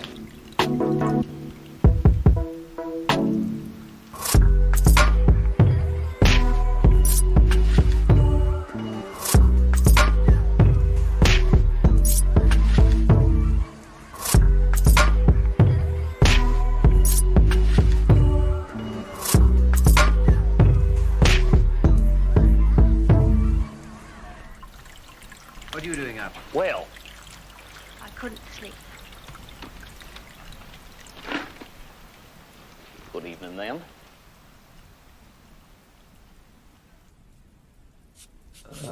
A lot of people have done so much for me, but Nej, I no longer believe in myself. nej. Will I make it Nej, on my own? nej. Am I capable of great things alone? Nej.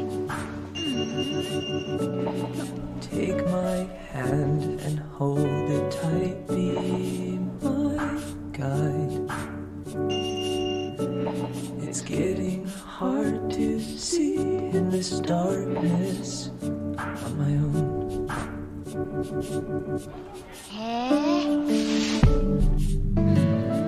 Take my hand, hold on tight. Take my hand as we make our way slowly to the unknown. Take my hand, I think my vision's finally clearing up. So hold on tight, Nej. hold on tight.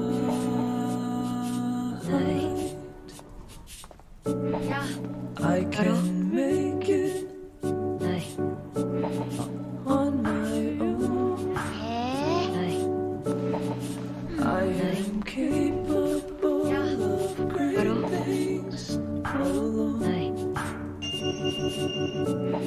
Take my hand and hold it tight. Stay here at my side. But if you let go, I think I'll be just fine. Vadå?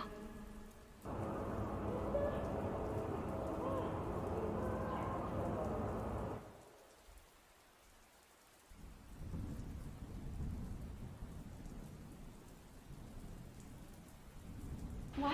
There's nothing wrong.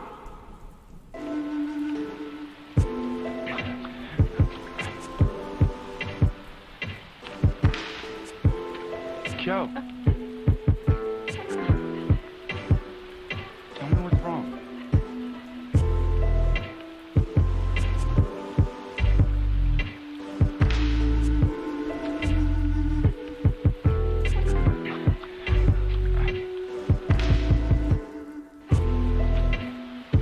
Joe. Tell me what's wrong.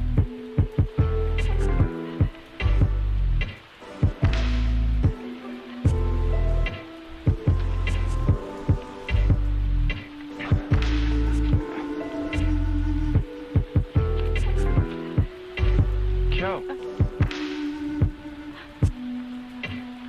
Tell me what's wrong.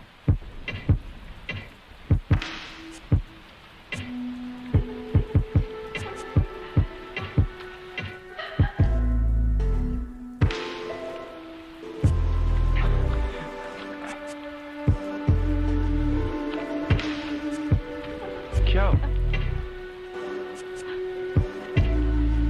Tell me what's wrong.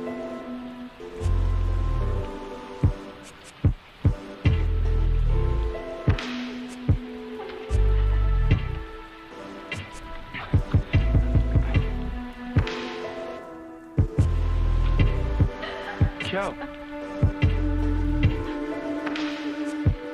Tell me what's wrong.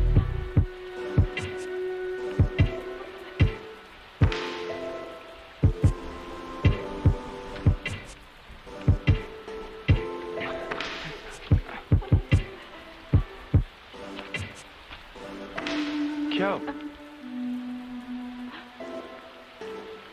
Tell me what's wrong.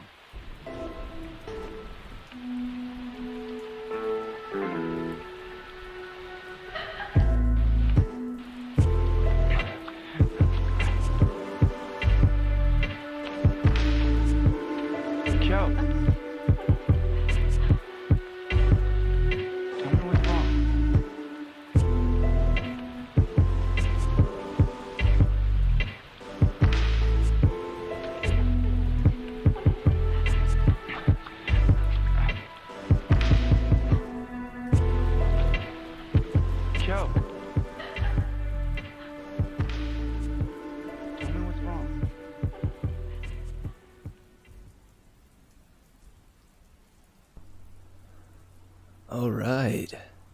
hello. Welcome back, first of all. Hey, Sammy. It's good to have you, man. My break was pretty dandy, and I hope yours was as well. Oi. Oi, oi. What's shaking?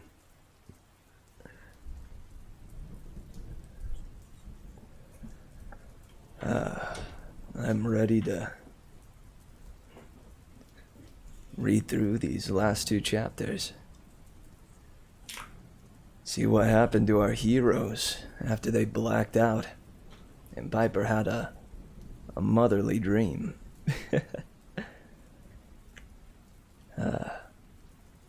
But how's everybody doing before I start? I want to know, how are you feeling?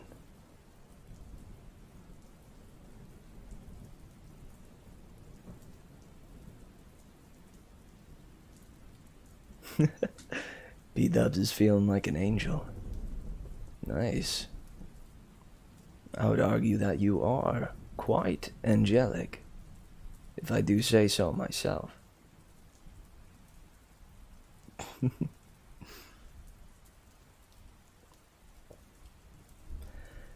Does the song request work?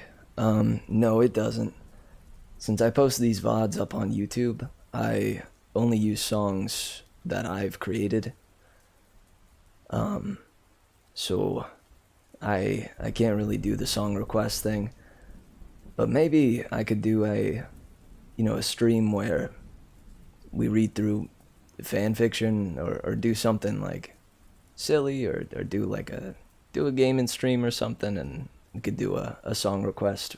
We could turn on that song request thing. Not sure though.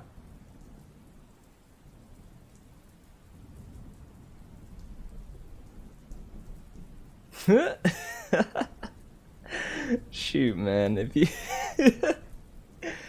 you truly do make that, I swear to you, I will read it on stream. A Mary Mitch fanfic.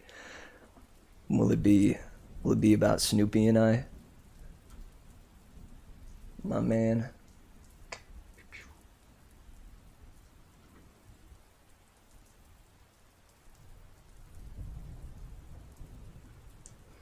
Well, right on. I look forward to seeing it if it winds up created. Mitch and literature itself.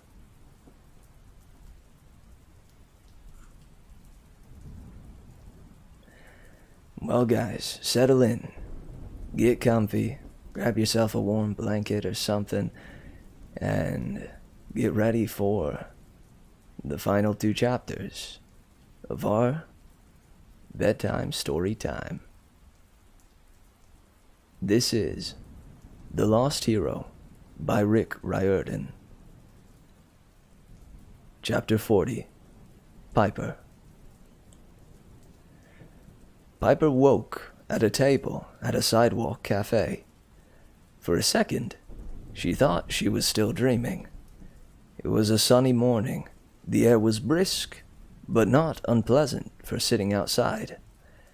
At the other tables, a mix of bicyclists, business people, and college kids sat chatting and drinking coffee. She could smell eucalyptus trees. Lots of foot traffic passed by, in front of quaint little shops. The street was lined with bottle brush trees and blooming azaleas, as if winter was a foreign concept. In other words, she was in California. Her friends sat in chairs around her, all of them with their hands calmly folded across their chests, dozing pleasantly. And they all had new clothes on. Piper looked down at her own outfit and gasped. Mother! She yelled louder than she meant to. Jason flinched, bumping the table with his knees, and then all of them were awake. What? Hedge demanded. Fight who? Where? Falling! Falling? Leo grabbed the table. No! Oh, not falling. Where are we? Jason blinked, trying to get his bearings. He focused on Piper and made a little choking sound. What are you wearing? Piper probably blushed. She was wearing a turquoise dress, the same one she'd seen in her dreams, with black leggings and black leather boots. She had on her favorite silver charm bracelet, even though she'd left that back home in L.A., and her old snowboarding jacket from her dad, which amazingly went with the outfit pretty well. She pulled out Catoptris, and judging from the reflection in the blade, she'd gotten her hair done too. It's nothing, she said. It's my... She remembered Aphrodite's warning not to mention that they'd talked. It's nothing, yeah. Leo grinned. Aphrodite strikes again, huh? You're gonna be the best dressed warrior in town, beauty queen. Hey, Leo. Jason nudged his arm. You look at yourself recently? What? Oh. Oh. All of them had been given a makeover. Leo was wearing pinstriped pants, black leather shoes, a white collarless shirt with suspenders, and his tool belt, Ray-Ban sunglasses, and a pork pie hat. God, Leo, Piper tried not to laugh. I think my dad wore that to his last premiere. Minus the tool belt. Hey, shut up. I think he looks good, said Coach Hedge. Of course, I look better. The satyr was a pastel nightmare. Aphrodite had given him a baggy canary yellow zoot suit with two-tone shoes that fit over his hooves.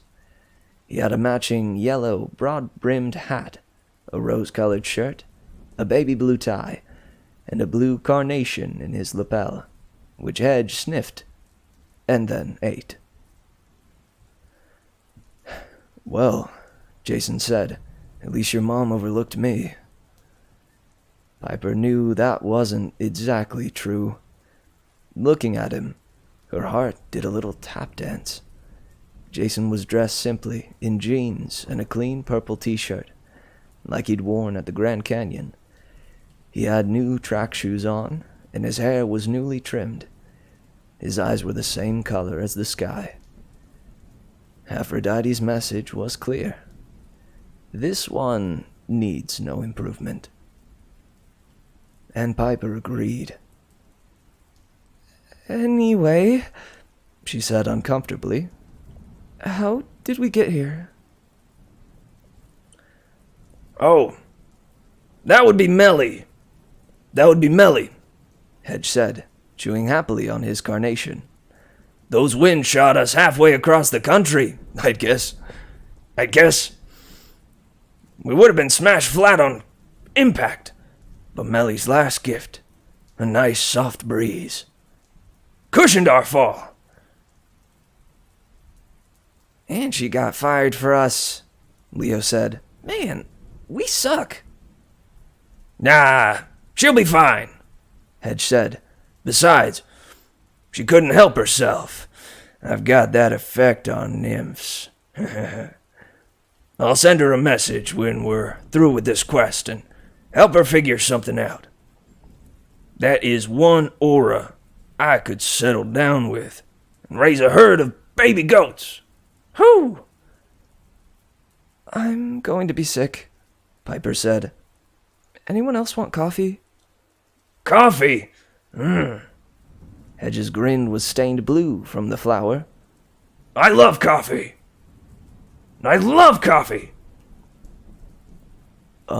Jason said, but money, Our packs?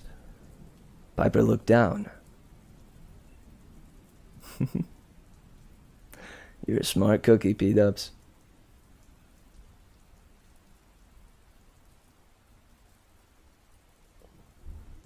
The mist thing? Elaborate. I don't understand.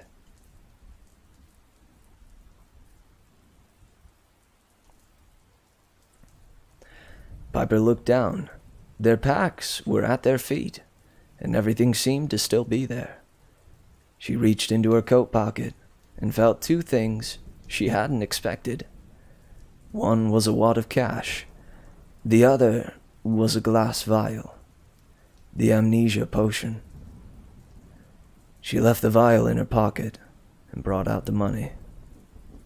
Leah whistled. Allowance? Piper, your mom rocks. Waitress! Hedge called. 6 double espressos, and whatever these guys want. Put it on the girls tab. It didn't take them long to figure out where It didn't take them long to figure out where they were. The menu said Cafe Verve. Verve, Walnut Creek, California. And according to the waitress, it was 9 a.m. on December 21st. The winter solstice. Which gave them about 3 hours until Uncle deadline. Uncle deadline.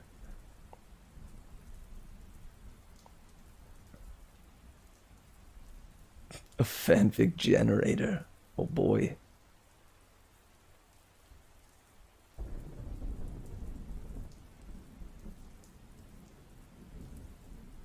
Oh, heck. Sorry, you mean Piper and Jason. I thought you meant Melly and Coach Edge. My bad.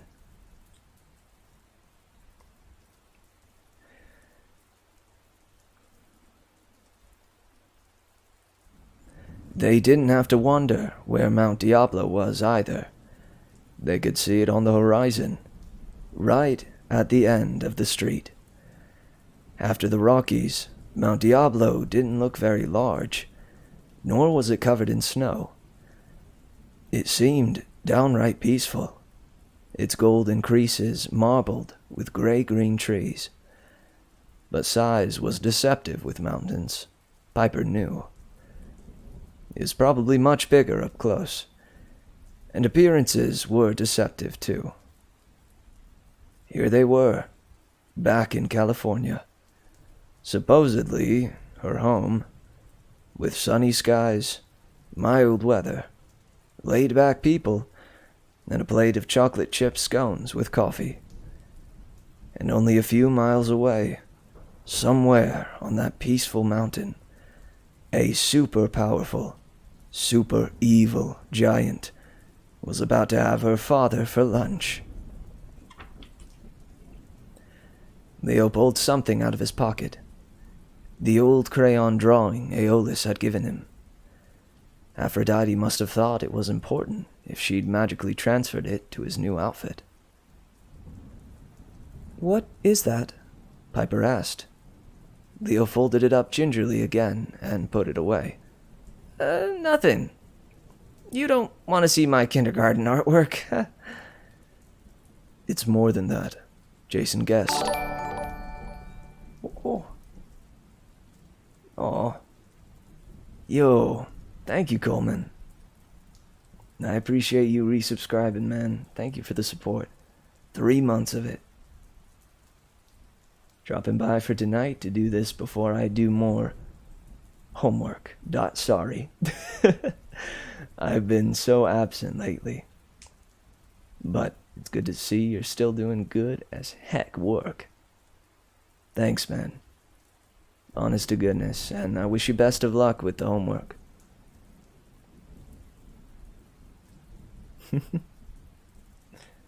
Indeed, it is the Krampus himself.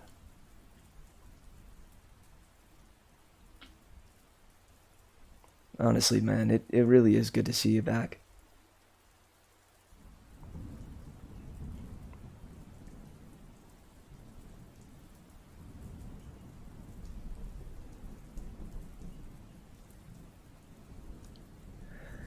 It's more than that, Jason guessed.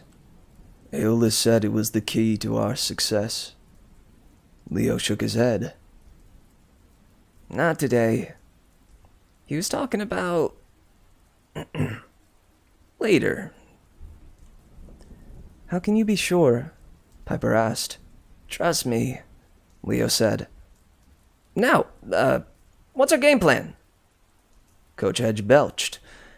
He'd already had 3 espressos and a plate of donuts, along with 2 napkins and another flower from the vase on the table. He would have eaten the silverware, except Piper had slapped his hand. Climb the mountain, Hedge said. Kill everything, except Piper's dad. Leave! Thank you, General Eisenhower, Jason grumbled. Hey, I'm just saying. Guys, Piper said, there's more you need to know.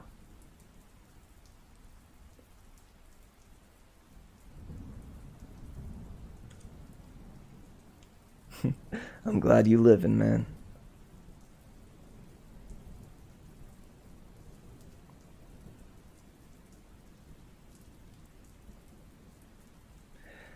It was tricky, because she couldn't mention her mom, but she told them she'd figured some things out in her dreams. She told them about their real enemy, Gaia. Gaia? Leo shook his head. Isn't that Mother Nature? She's supposed to have, like, flowers in her hair, and birds singing around her, and deer and rabbits doing her laundry. Leo, that's Snow White, Piper said. Okay, but... Listen, Cupcake. Coach Hedge dabbed the espresso out of his goatee. Piper's telling us some serious stuff here. Gaia's no softy. I'm not even sure I could take her. Leo whistled. Really? Hedge nodded. This Earth lady. She and her old man, the Sky, were nasty customers. Uranus, Piper said. She couldn't help looking up at the blue sky, wondering if it had eyes. Right, Hedge said. So, Uranus, he's not the best dad. He throws their first kids, the Cyclops, into Tartarus. That makes Gaia mad, but she bides her time. Then they have another set of kids, the 12 Titans, and Gaia's afraid they'll get thrown into prison too. So, she goes up to her son Kronos. The big bad dude, Leo said. The one they defeated last summer. Right. And Gaia's the one who gives him the scythe and tells him, hey, why don't I call your dad down here? And while he's talking to me, distracted, you can cut him to pieces. Then you take over the world. Wouldn't that be great? Nobody said anything. Piper's chocolate chip scones didn't look so appetizing anymore. Even though she'd heard the story before, she still couldn't quite get her mind around it.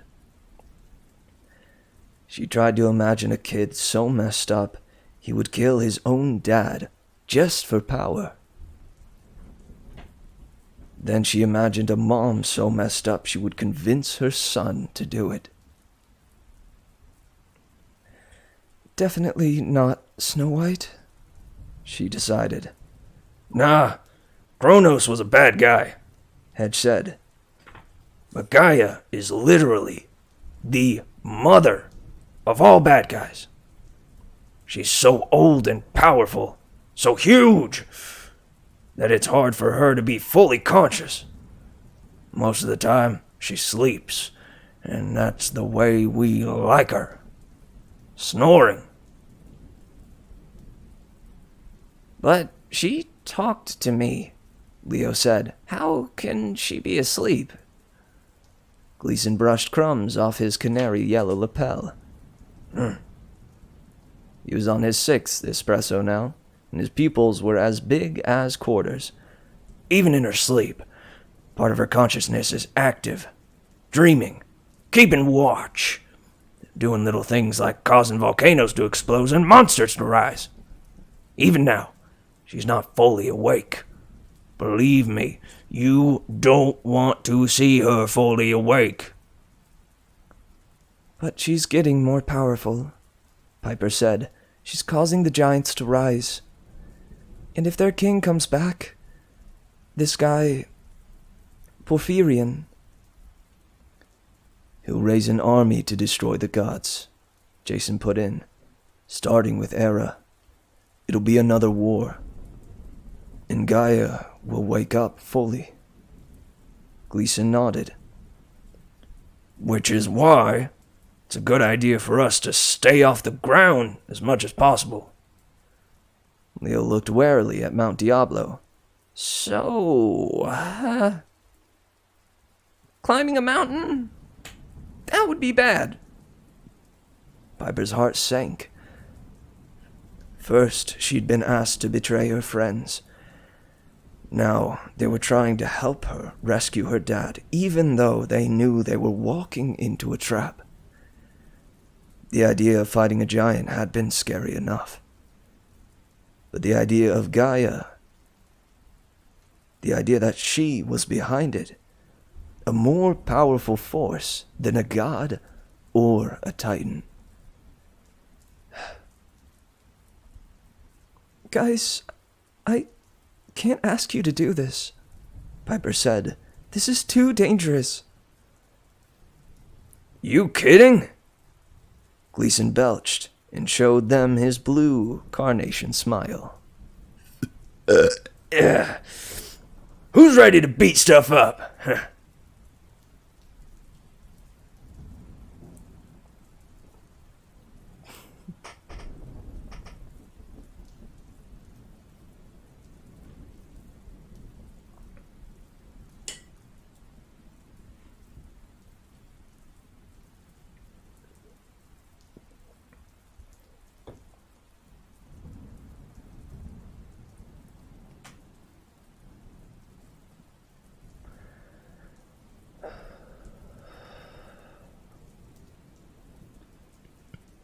Chapter 41.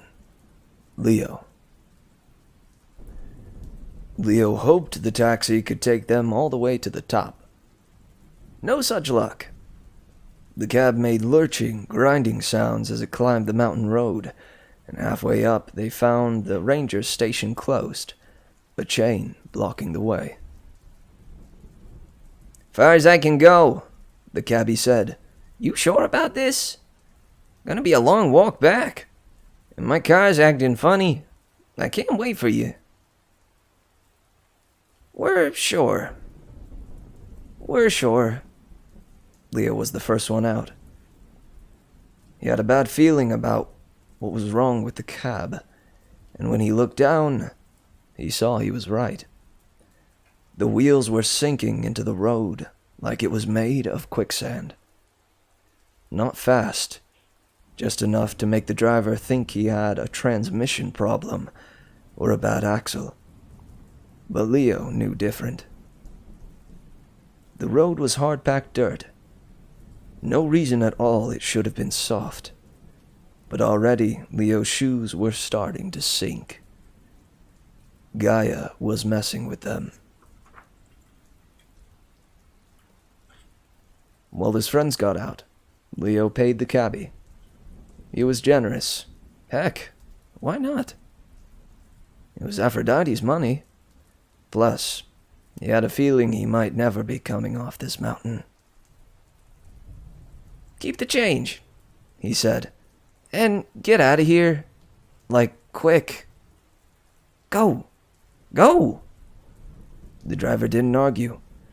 Soon all they could see was his dust trail. The view from the mountain was pretty amazing. The whole inland valley around Mount Diablo was a patchwork of towns. Grids of tree-lined streets and nice middle-class suburbs, shops, and schools. All these normal people living normal lives.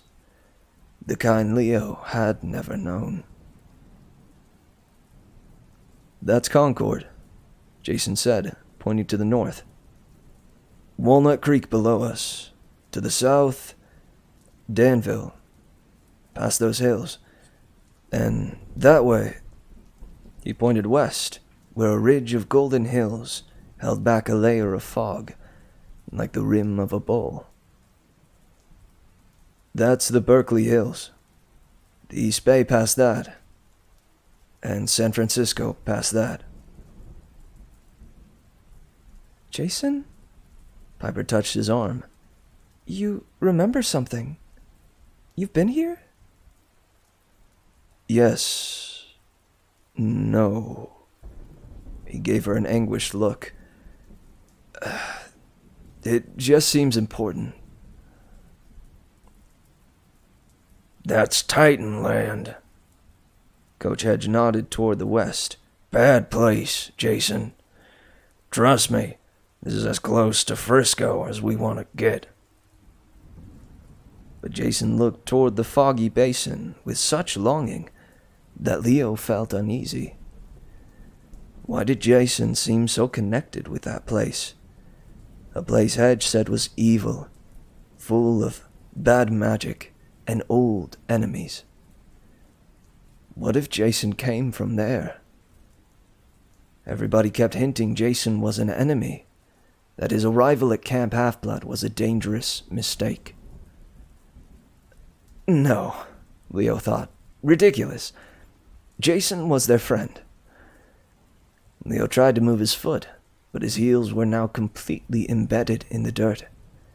Hey, guys, he said. Let's keep moving. The others noticed the problem. Gaia is strong here. Gaia is strong here, Hedge grumbled. He popped his hooves free from his shoes, then handed the shoes to Leo. Keep those for me, Valdez. They're nice. Leo snorted. Yes, sir, Coach.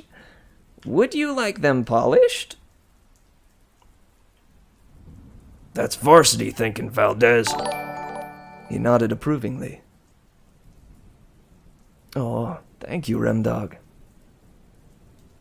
Happy third month indeed. I appreciate that support, man.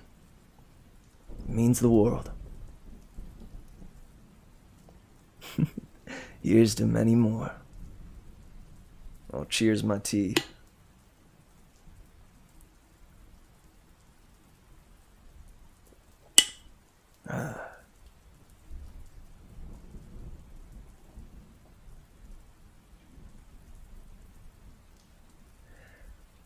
Hedge nodded approvingly.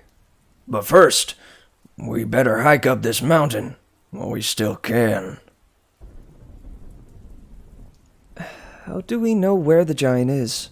Piper asked. Jason pointed toward the peak. Drifting across the summit was a plume of smoke.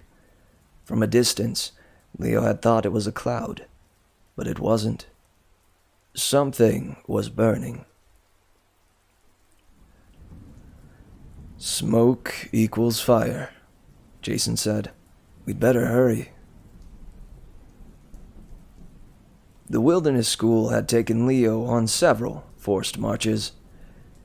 He thought he was in good shape, but climbing a mountain when the earth was trying to swallow his feet was like jogging on a flypaper treadmill. In no time, Leo had rolled up his sleeves on his collarless shirt, even though the wind was cold and sharp. He wished Aphrodite had given him walking shorts and some more comfortable shoes, but he was grateful for the Ray-Bans that kept the sun out of his eyes. He slipped his hands into his tool belt and started summoning supplies. Gears, a tiny wrench, some strips of bronze. As he walked, he built, not really thinking about it, just fiddling with pieces. By the time they neared the crest of the mountain, Leo was the most fashionably dressed, sweaty, dirty hero ever. His hands were covered in machine grease. The little object he made was like a wind-up toy, the kind that rattles and walks across a coffee table. He wasn't sure what it could do, but he slipped it into his tool belt. He missed his army coat pockets. Even more than that, he missed Festus. He could use a fire-breathing bronze dragon right now. But Leo knew Festus would not be coming back. At least, not in his old form. He patted the picture in his pocket, the crayon drawing he'd made at the picnic table under the pecan tree when he was 5 years old. He remembered Tia Kalita singing as he worked, and how upset he'd been when the winds had snatched the picture away. "It isn't time yet, little hero," Tia Kalita had told him. "Someday, yes, you'll have your quest. You will find your destiny, and your hard journey will finally make sense." Now Aeolus had returned the picture. Leo knew that meant his destiny was getting closer. But the journey was as frustrating as this stupid mountain. Every time Leo thought they'd reach the summit, it turned out to be just another ridge, with an even higher one behind it. First things first, Leo told himself. Survive today. Figure out crayon drawing of destiny later. Finally, Jason crouched behind a wall of rock. He gestured for the others to do the same. Leo crawled up next to him. Piper had to pull Coach down. "I don't want to get my outfit dirty," Hedge complained. "Shh," Piper said. Reluctantly, the satyr knelt. Just over the ridge where they were hiding, in the shadow of the mountain's final crest,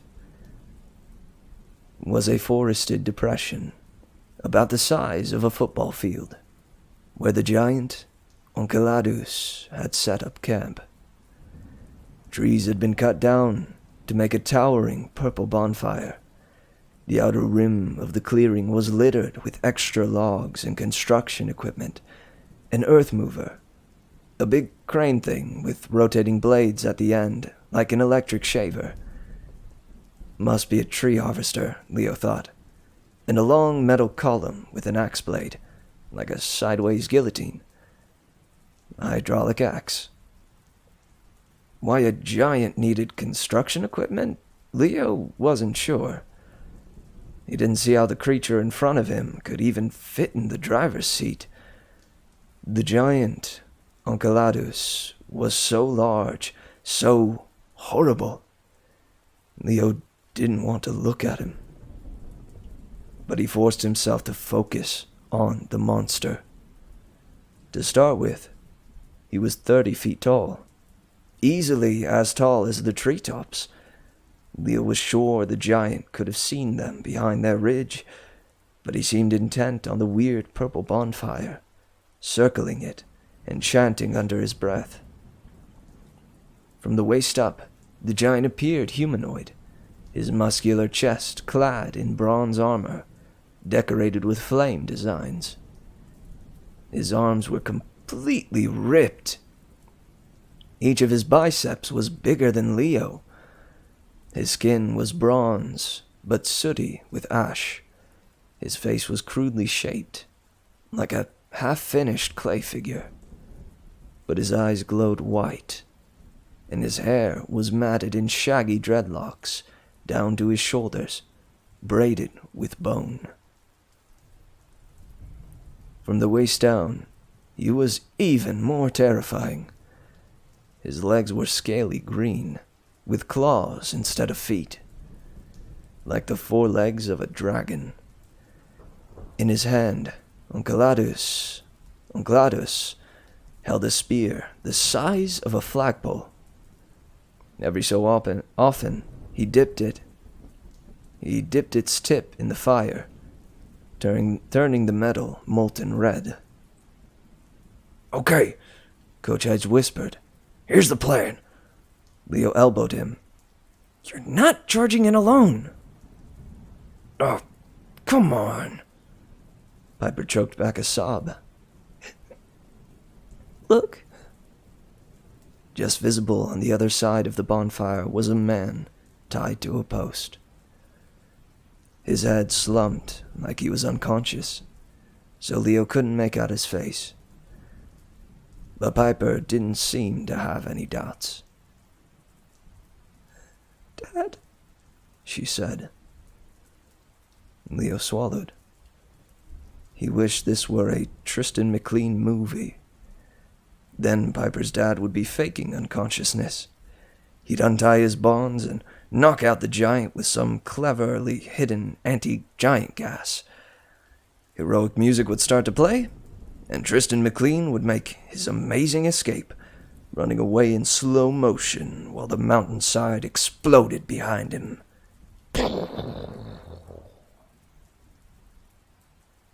But this wasn't a movie. Tristan McLean was half dead and about to be eaten.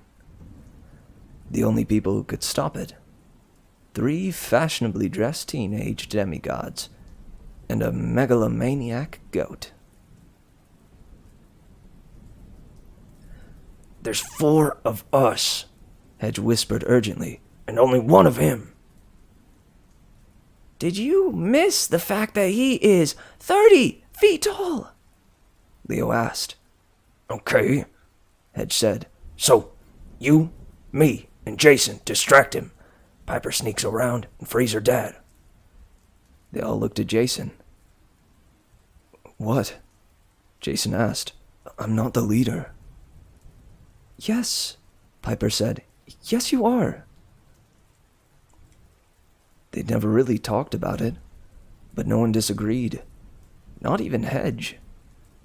Coming this far had been a team effort, but when it came to a life-and-death decision, Leo knew Jason was the one to ask. Even if he had no memory, Jason had a kind of balance to him. You could just tell he'd been in battles before, and he knew how to keep his cool. Leo wasn't exactly the trusting type, but he trusted Jason with his life. I hate to say it, Jason sighed. But Coach Hedge is right. A distraction is Piper's best chance. Not a good chance, Leo thought. Not even a survivable chance.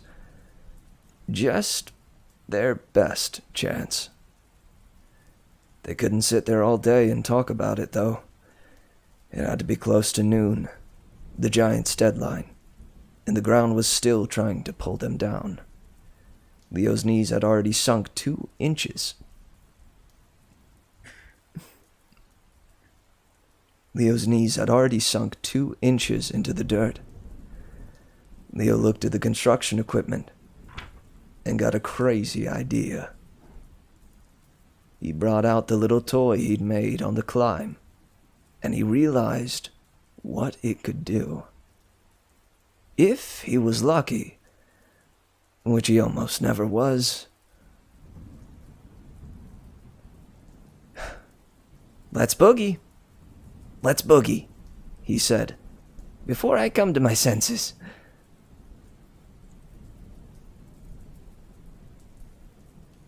Let's boogie, he said, before I come to my senses.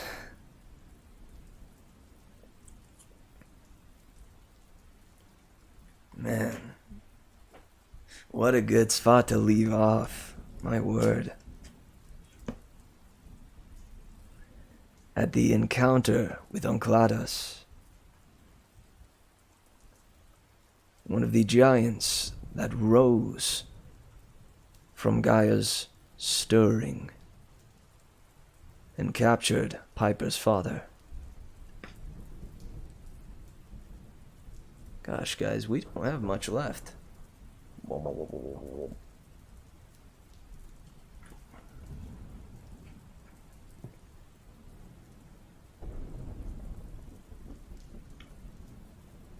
do you guys feel about a finale tomorrow?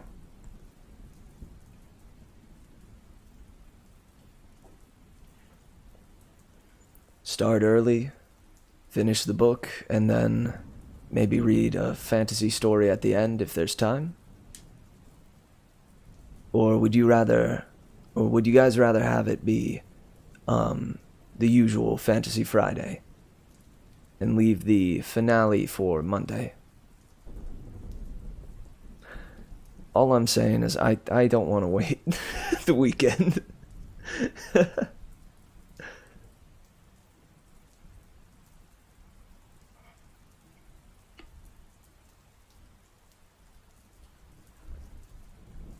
Corn. You guys seen the Slimesicle corn video?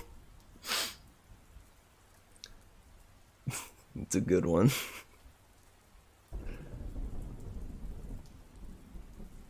Let's wait then? Oh man. I don't know, we do have... It's still a somewhat sizable chunk. Maybe we'll just read the Uncladas, the encounter with Uncladas, and then save the true, like, climax of the story till the end, or till Monday. Because there's still a decent amount. We could maybe read, like, a couple chapters tomorrow. I'd encourage you to look it up. Just type in corn on YouTube and it'll probably pop up. You just want me to wait? You want me to suffer? Sammy, how could you? Corn? Yeah. It's a good video. No, I don't know the musician. So we'll at least do a couple of chapters. And if I'm feeling it tomorrow, we very well may just keep reading and finish the book.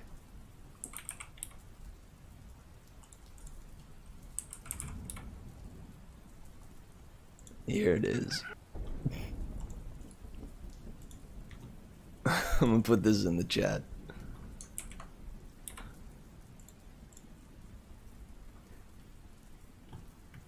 It's a good video. I don't know. Somebody said corn, and I figured I would share this.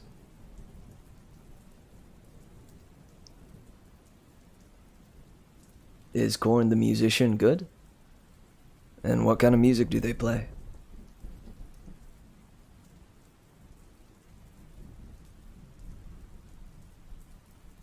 Cool beans. It's pretty darn short.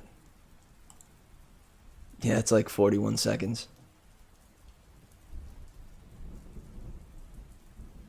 Corn with the R backwards. Huh. Korun. Korun. They play metal. Let's go. Yeah. Dude, metal is metal. Alternate metal. Sick. Metal and alternate metal. Nice. They do both. That's good, man. I don't listen to a ton of metal, but I dig the genre. I think it's cool. The drummers, especially in those songs, tend to go ham. They tend to just go ham.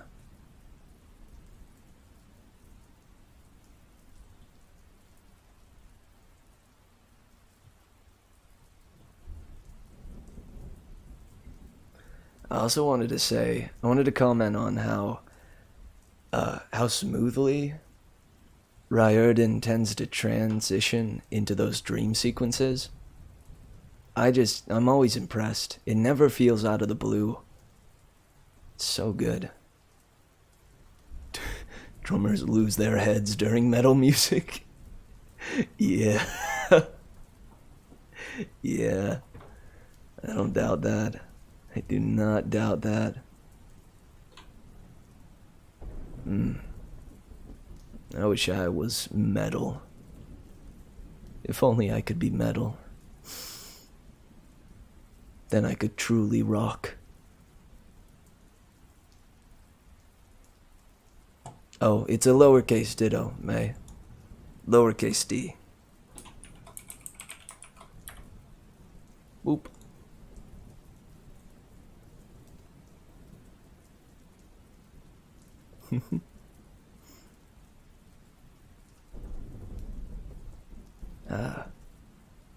Man. Yo, this has been fun. Oh, also, I wanted to explain what happened yesterday. I wound up not streaming yesterday because I got invited out again by Jafando and Tentington, and a new character amongst the Mitch friend lore named Gardablo.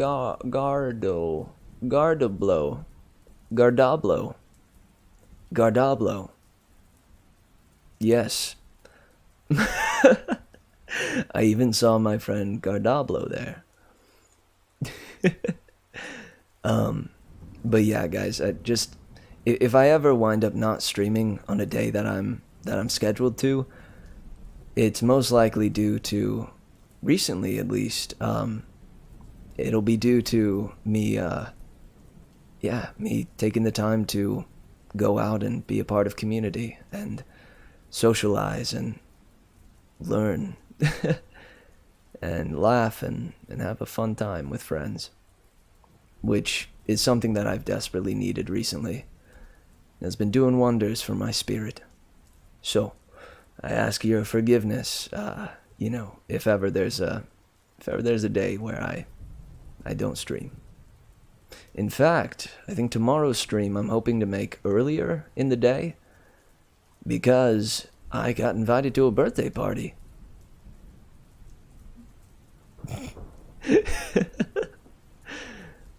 Tentington is the girl. Tentington, Jafando, and Gardablo. Everywhere you look, everywhere there's a heart, a hand to hold on to. Starring Tentington, Jafando, and of course, Gardablo.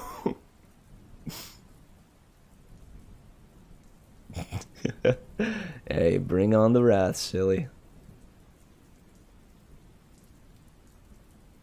Yeah, that's true. I appreciate you giving me the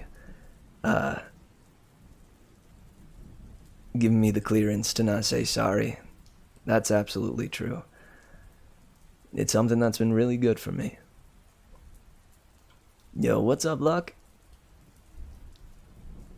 Welcome to the end of the stream. How you doing?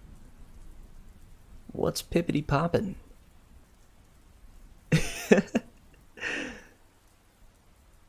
I can't hang out with friends, sadly.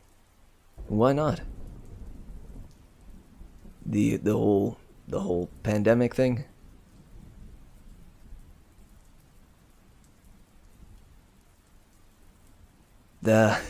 Always these bedtime stories in the morning. Well, good morning, Luck. Did you wake up feeling refreshed? Ready and rearing? Pumped for the day? Mitch with his merry gang. You know it, man. You know it.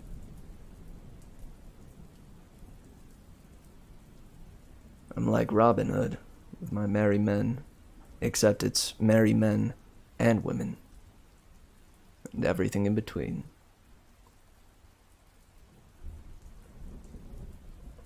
Merry entities.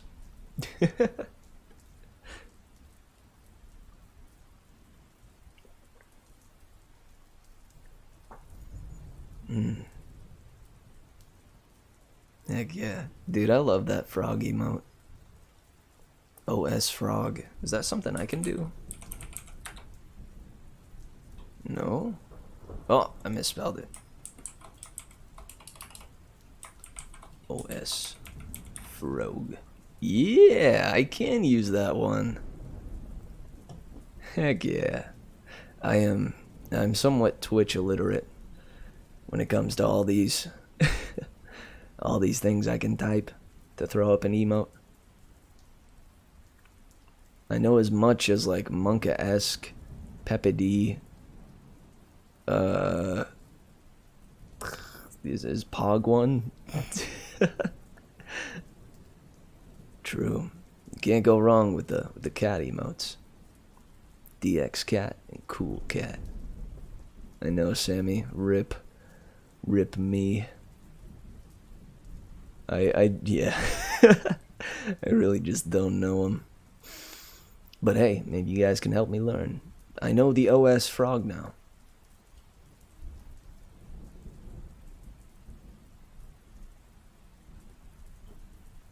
I know there's like the Pog face emote. That's like a universal Twitch emote, I think. Right? The dude doing his Pog thing.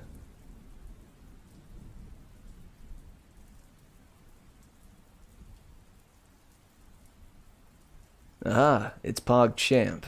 That's what it is. This guy.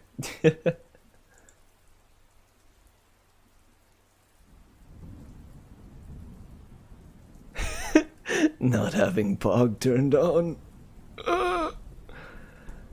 And I can remedy that if it's that serious. I can do that. But you can still use PogChamp, right? What does Pog do for it? Does it make it animated or something?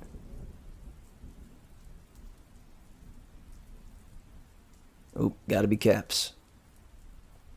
Capital P, capital C. PogChamp.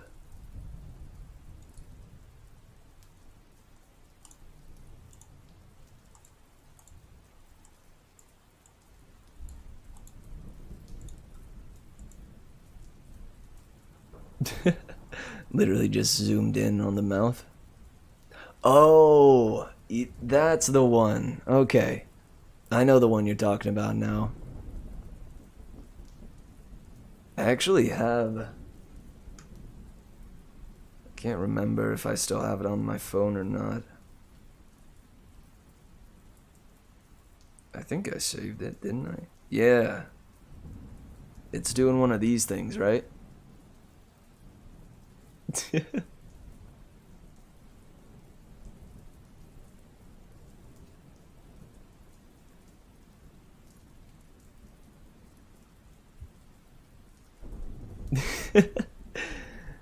found that filter on Snapchat one day, and I was very pleased. I think I came up with a good stream idea, but I don't know how many people like making stories. Ah. Yeah, that's Omega Lol. Oh, okay. Shoot. Maybe I don't know the one you're talking about.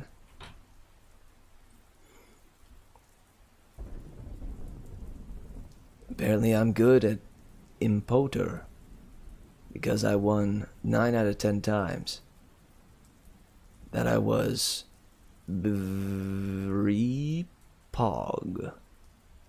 Yes. Are you talking about imposter? Ah, okay.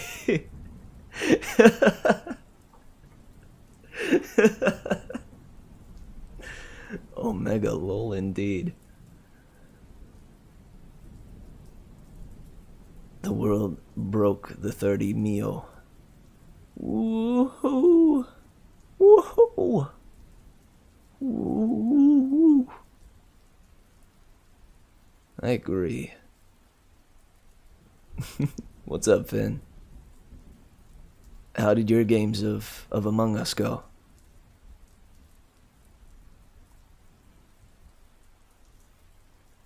Has anyone been like imposter multiple times in a row?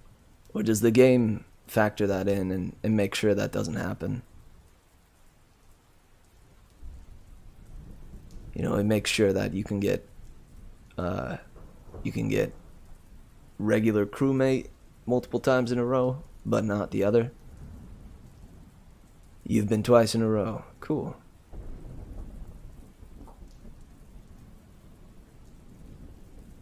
Nice, Finn. Did you win?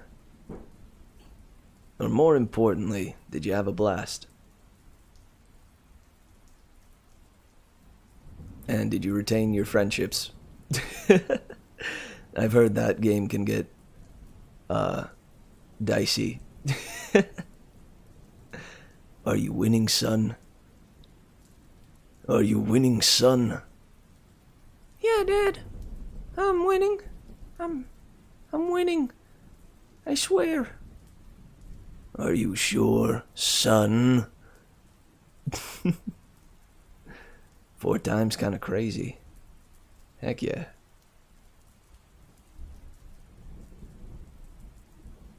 Someone was hit 4 times. That is crazy.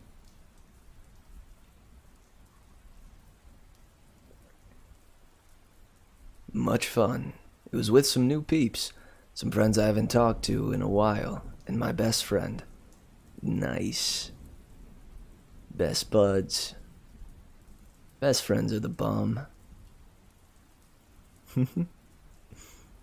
Something about him.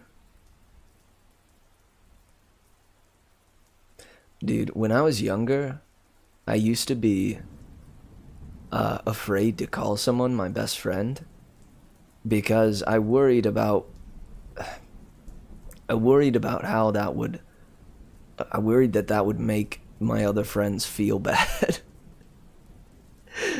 And I'd be like, well, you're my best friend, but also Jafondo's my best friend, but also no, Tenley, of course you're also my best friend, right? But I agree, it's meant to be only one. I agree.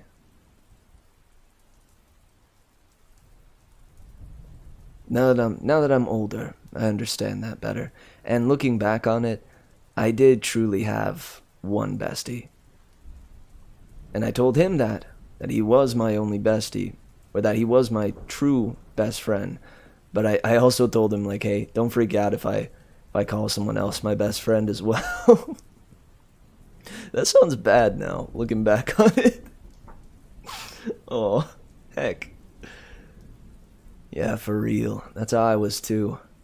So I just said close friends. Yeah. I always feel bad when making friends. Oh, dude. It was not Jafondo. Though Jafondo is working his way up. He might become my best friend, with how close he lives especially. This was my childhood best friend. All the way up through senior year of high school. We'll call him...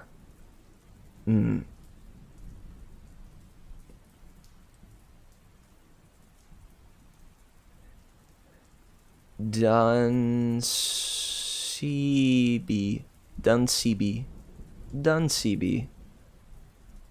My best friend growing up was Dunseby. Very, very good guy. I genuinely do miss him, but our lives took us in different directions. Sadly. It's Def's Gardablo. Dunseby? Yes. Jafondo? More like Zawarudo.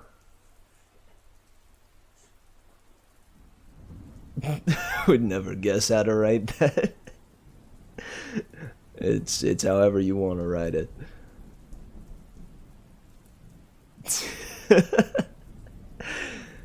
Literally, you spell them however you want to write them. That was a JoJo reference?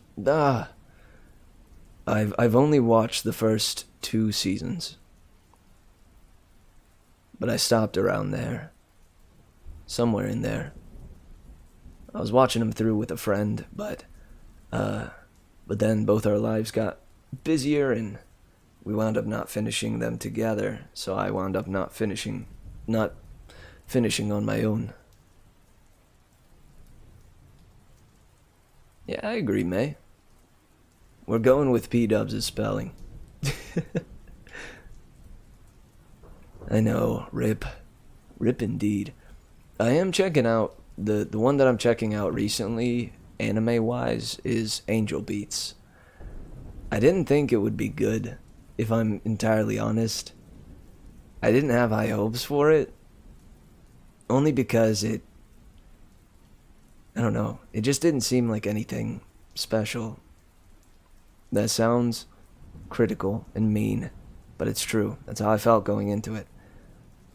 But as soon as I got to the distracting angel episode with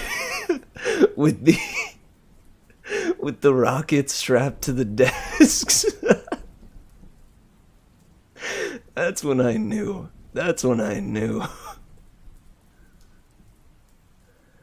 P-Dubs, hey, I know you recommended it, but I still had my doubts. I did.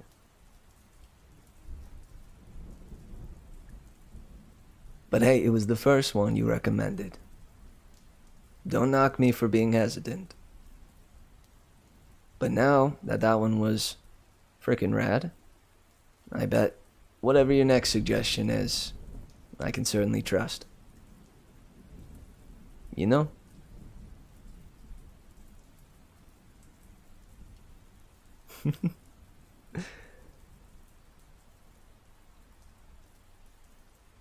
And it wasn't as critical as I'm making it out to be. I wasn't going into it like, ugh, this is a dumb anime. This is gonna be the stupidest thing. This is gonna be flippin' dumb and bad.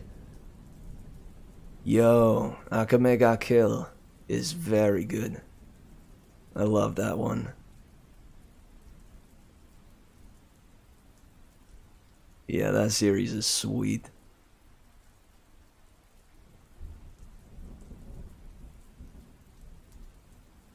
It is kind of crazy. It's got a wild plot, for sure. I know, and it took me by surprise. I wasn't expecting it to get emotional towards the end, but it did. It did. Aka Mega Kill. Mega Kill. And the manga is even crazier, but not that bad. You know, the manga I'm trying to get back into is The Promised Neverland. I went back and watched some of the anime that they made based on it, and it was good. Don't get me wrong, it was really good, but the thing that it did most for me was make me want to go back to the manga. Disappointed she didn't die at the end. I hear that. I could stand to rewatch that one. Honestly, I'm not entirely sure if I remember perfectly how it ended.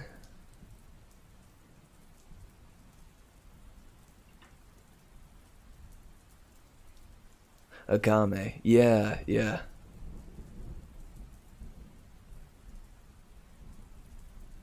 Yeah, it could have made for a better ending. Only Akame and the leader survived. Rip. Oh yeah, is the manga ending different? They usually are. He turns into a dragon. I felt the leader should have been the only one. Oh, in manage. I got what you mean, silly. In the manga, the brown-haired guy turns into a dragon. You mean the main character? I forget his name. Hiro Shonen Face. I do like how it initially starts off with like that almost like Pokemon-esque like shonen mentality where they're sent off into the world. They're given the blessing by the elder of the town, and the three friends who have been rivals forever go off to make their way in the world, in the big city. And then it just flips it on its head. Some good stuff.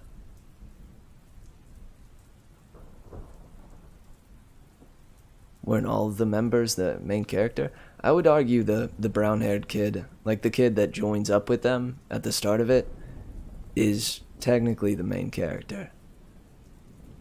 That's what I think. And the rest are a supporting cast. They're a really well fleshed out supporting cast, though, and have their own, times to shine throughout the story. Lubbock. Yeah. Is Lubbock the one that I'm thinking of?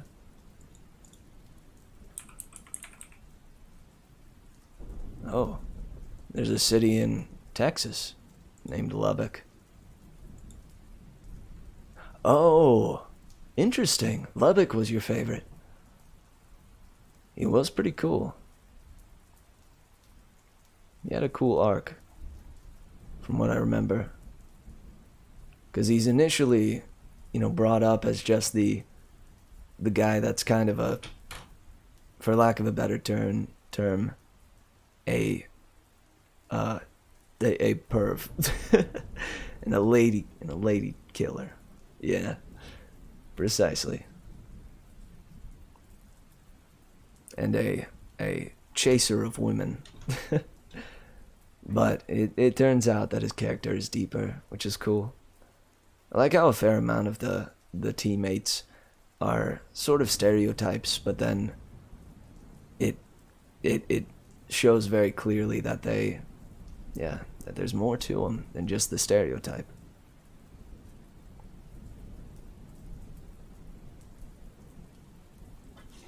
Oh man, do you see this? Do you see how frayed that edge is? Will it focus? I don't know, you can kind of see it. Yeah, this book is getting well loved. It's getting well loved. That's thanks to us. What's my favorite anime of all time? Chelsea was pretty cool though. Soul Eater is tight. I'm pretty fond of Soul Eater because it's nostalgic for me. I watched it when I was in high school. I thought it was the raddest thing. I still do. It's one that I kind of want to go back and rewatch. Same deal with Full Metal Alchemist Brotherhood. That one is tight. I just got back and see that question. Oh! Yeah, man. Do you have a favorite anime? I'm gonna end the stream pretty soon here, but in recent memory, Kaiji.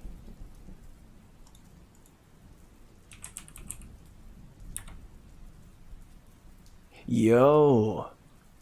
Yeah. Kaiji is tight.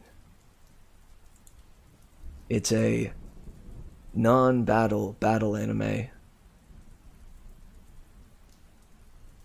If that makes sense. I highly recommend Coleman. Super Eye Patch Wolf does a video on that.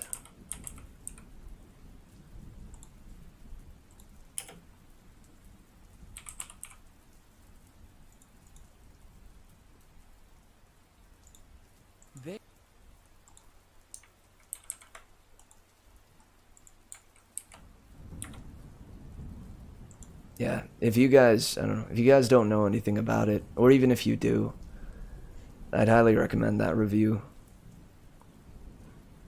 It's a bit of a love letter for Kaiji. It's Real nice. That is a good one, man. Yeah, good stuff, man.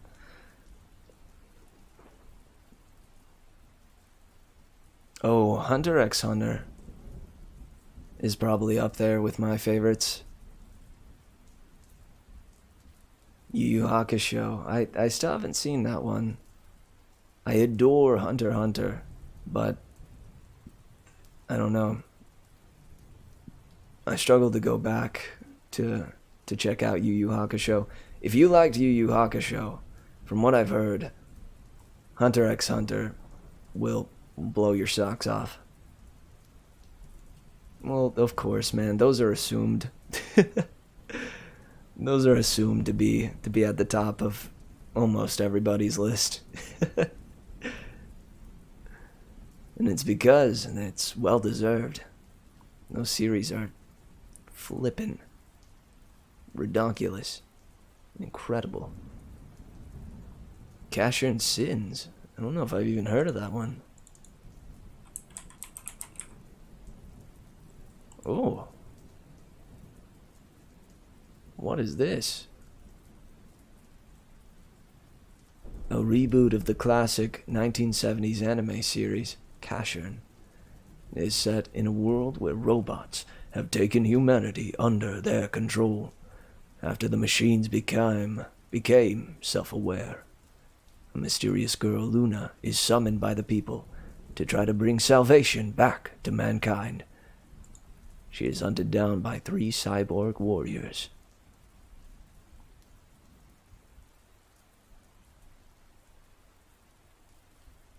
And what? And killed by one of them. Whoa. It's an apocalyptic deal. Heck, man.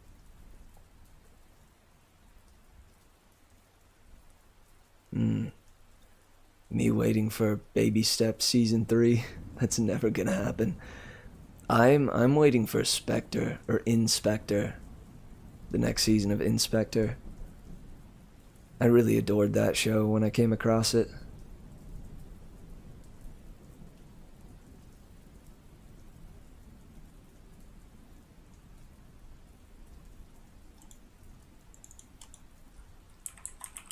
Baby Steps.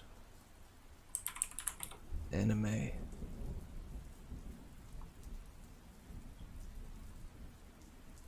Oh, it did get canceled. Man. Diligent and methodical honor student Ichiro Maru decides to exercise more during the little free time he has available because he is worried about his health. For this reason, after seeing a flyer, he joins the Southern Tennis Club at the beginning of his freshman year. Nice. Tales of the Abyss. I didn't finish that one, sadly. I frickin' ought to go back to it.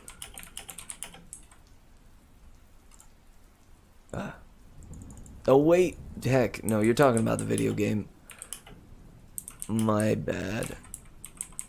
Which one am I thinking of?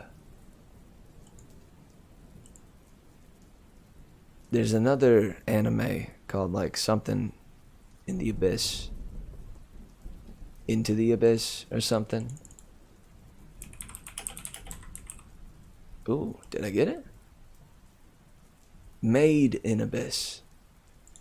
That's what it is. It looked cool. It looked cool.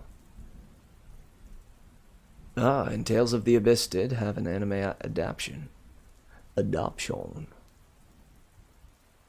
March comes in like a lion. I haven't checked that one out. It looks emotional. And I'm not against that at all, but I gotta be in the right mood for that.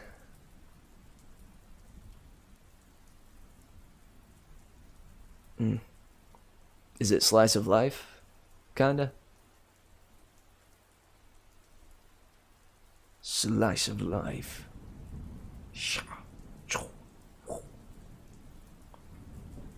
Nice, nice.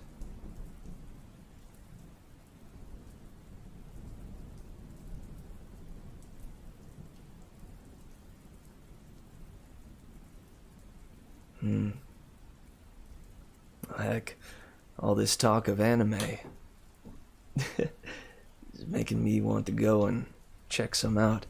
I'm not into Food Wars. I couldn't get into it.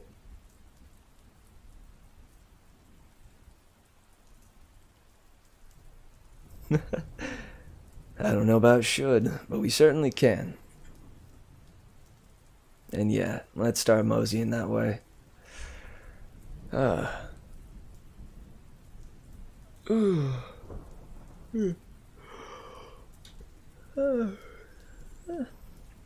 Alright.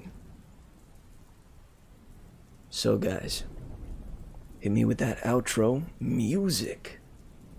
Ba-blam. Guys, it was so good to see some returning faces or some returning usernames, and I love you all so much. I hope you enjoyed the chapters that we read tonight, and I'm hoping to check out this exciting climax of this encounter with Unculatus, the giant menace that has captured Piper's father. They're about to go in and enact a plan that seems to be the best plan. A survivable plan? Maybe not so much. But we'll come to find out soon enough. Again, much love, and have a good night. And thank you to Chimperer and Remdog for the continued support. Honest. Alright. Good night, guys. Much love. And till I return, keep on swaying, wildflowers.